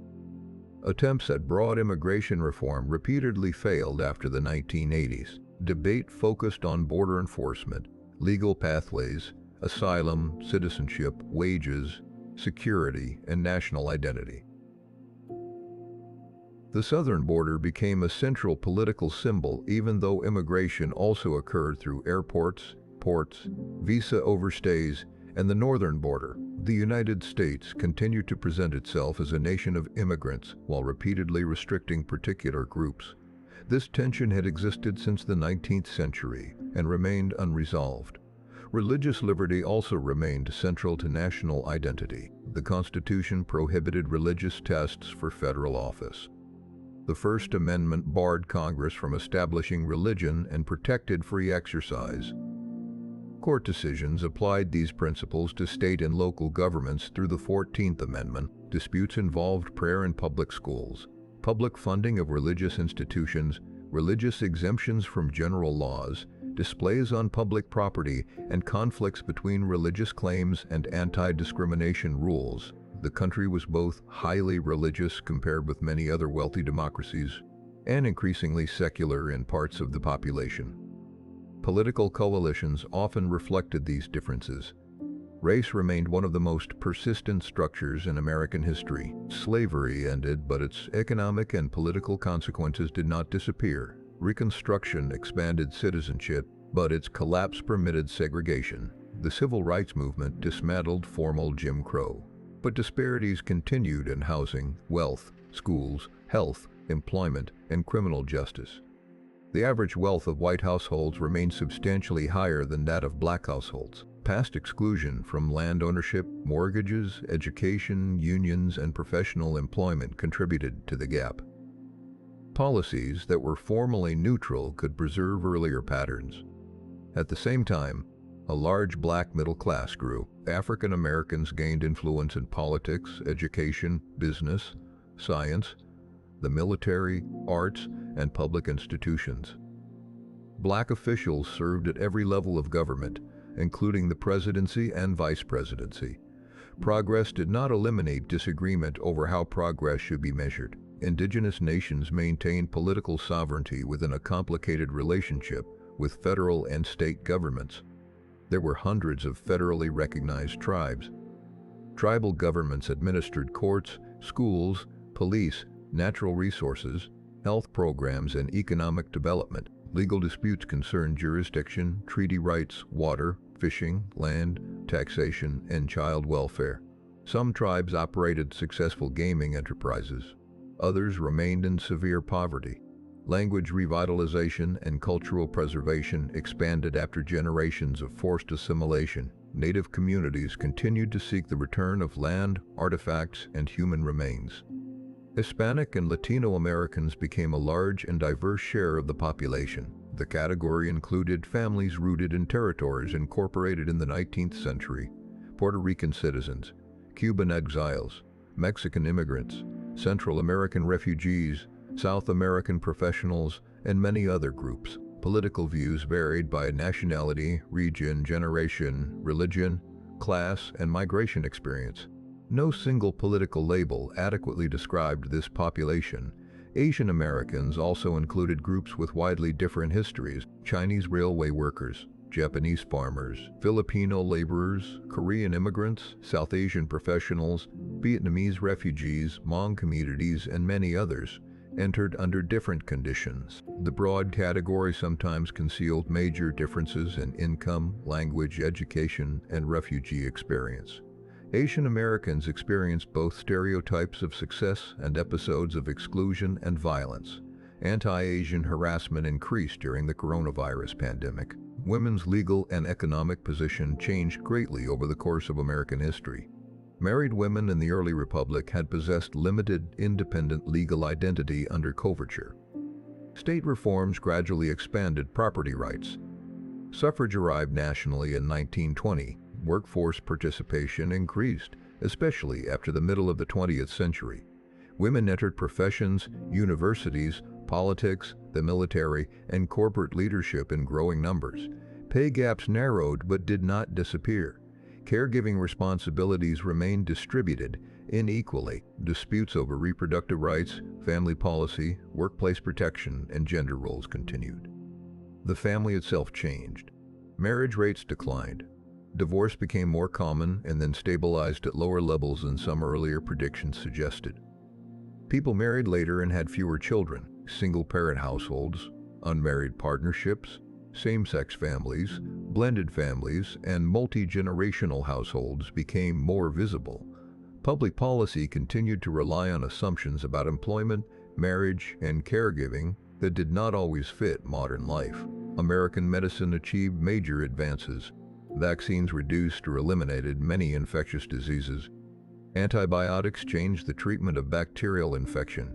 Surgery, imaging, transplantation, cancer therapy, and emergency care improved. Life expectancy rose greatly across the 20th century before slowing and sometimes declining in the 21st. The health system remained divided among employer insurance, public programs, individual plans, and direct payment. The United States spent more per person on health care than other wealthy countries, while leaving some people uninsured or underinsured. Medical debt became a significant household burden. Health outcomes differed by income, race, location, and access to preventative care. Rural hospitals faced closure. Urban medical centers developed highly advanced treatments. Public health repeatedly struggled for stable support between emergencies. Climate change became an increasingly important national issue. The American industrial growth had depended heavily on coal, oil, and natural gas.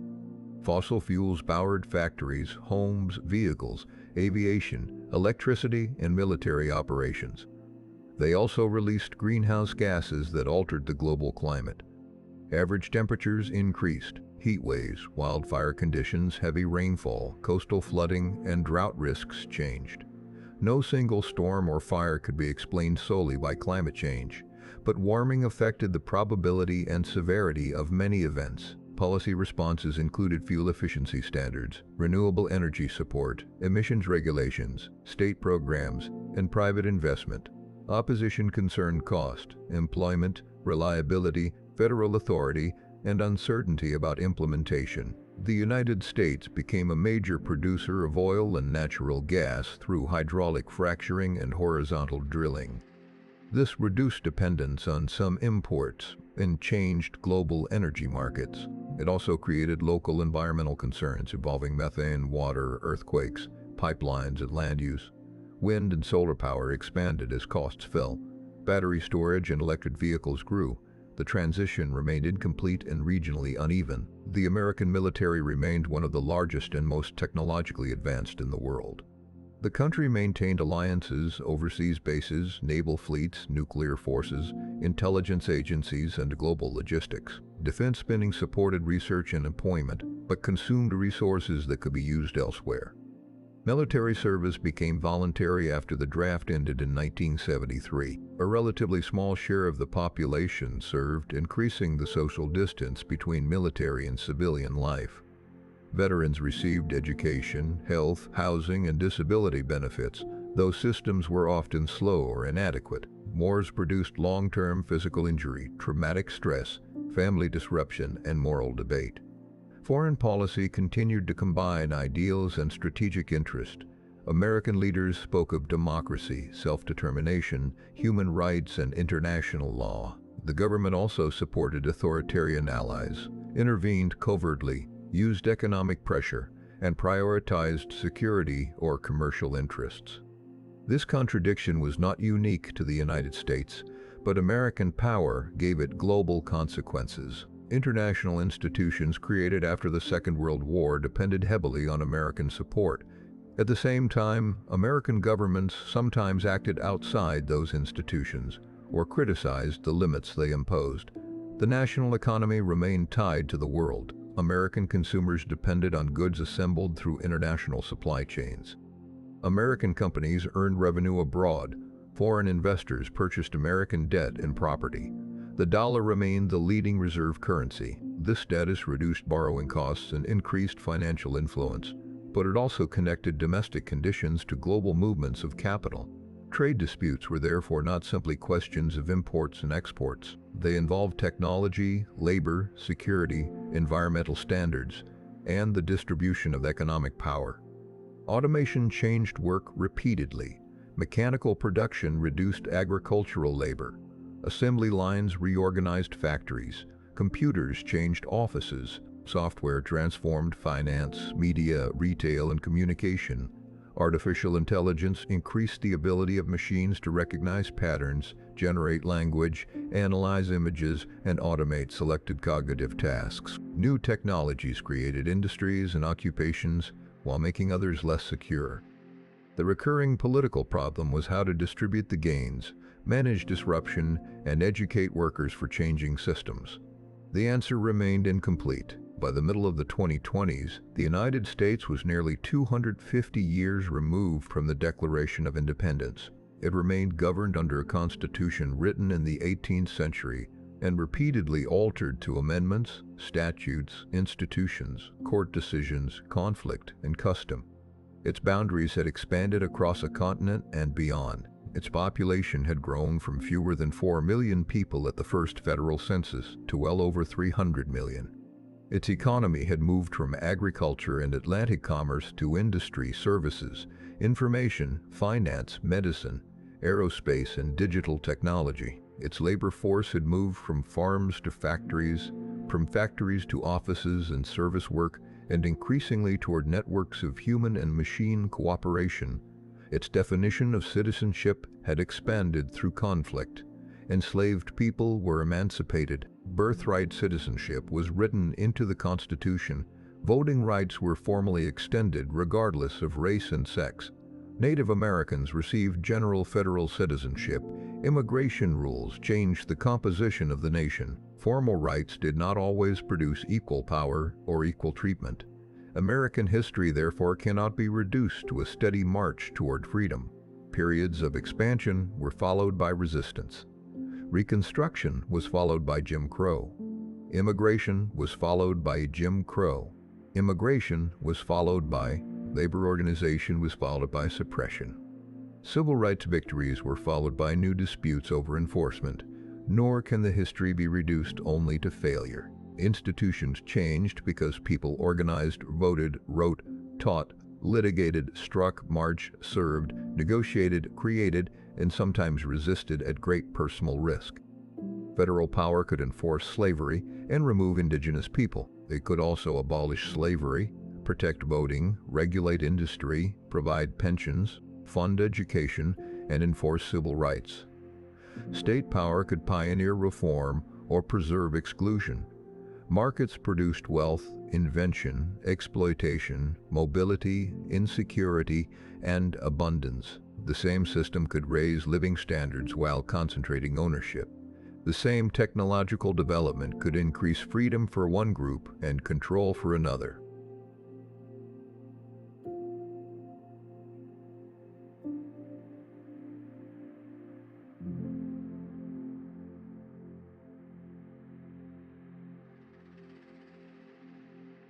Unhurried, remarkably stable, Americans continue to appeal to liberty, equality, opportunity, security, property, democracy, and constitutional government.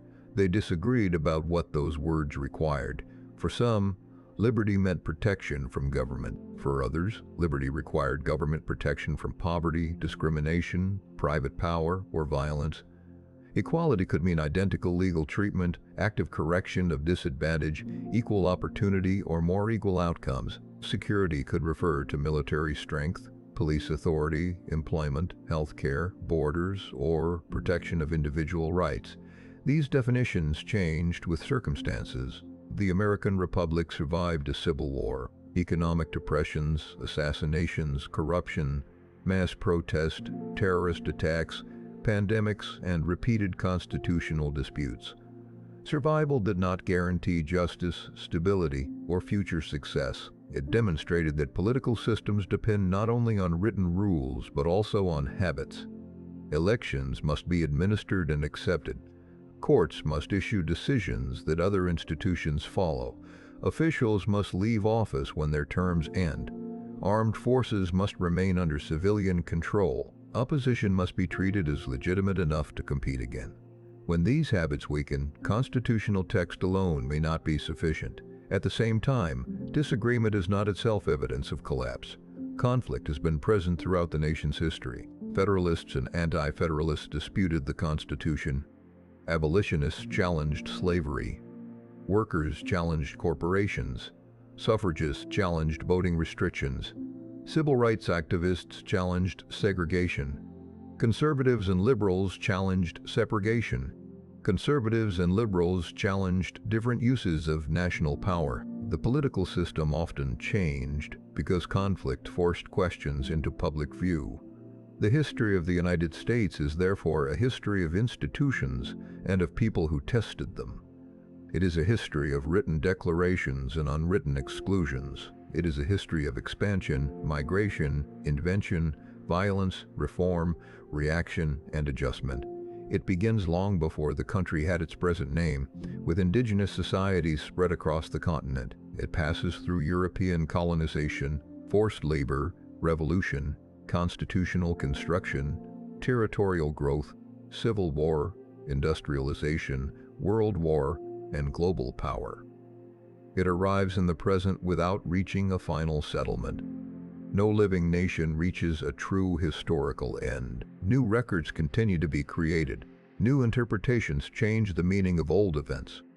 Archives open. Archaeological evidence appears. Communities preserve memories that official accounts ignored. Historians revise conclusions when evidence requires it. They also disagree because they ask different questions. One historian may examine presidents and legislation.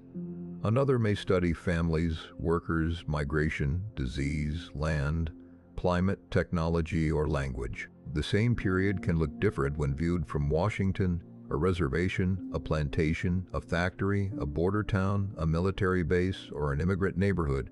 No single lecture can contain every experience. A chronological account provides structure, but it can make events seem more orderly than they were. People living through the Revolution did not know whether independence would succeed. People living through the Civil War did not know that the Union would survive. People in the Depression did not know when employment would return. People during the Cuban Missile Crisis did not know whether nuclear war would begin. History becomes a sequence only afterward. For those inside it, the future remains uncertain. That uncertainty continues. The institutions, conflicts, achievements, and inequalities described here remain part of the country's present condition. The past does not dictate a single outcome. It defines the materials with which later generations must work. And now this long account has reached its quiet stopping point. The dates and names can settle into the background. The sequence may continue without needing to be held in memory tonight. May the rest of the night be calm, and may sleep arrive without effort. Good night.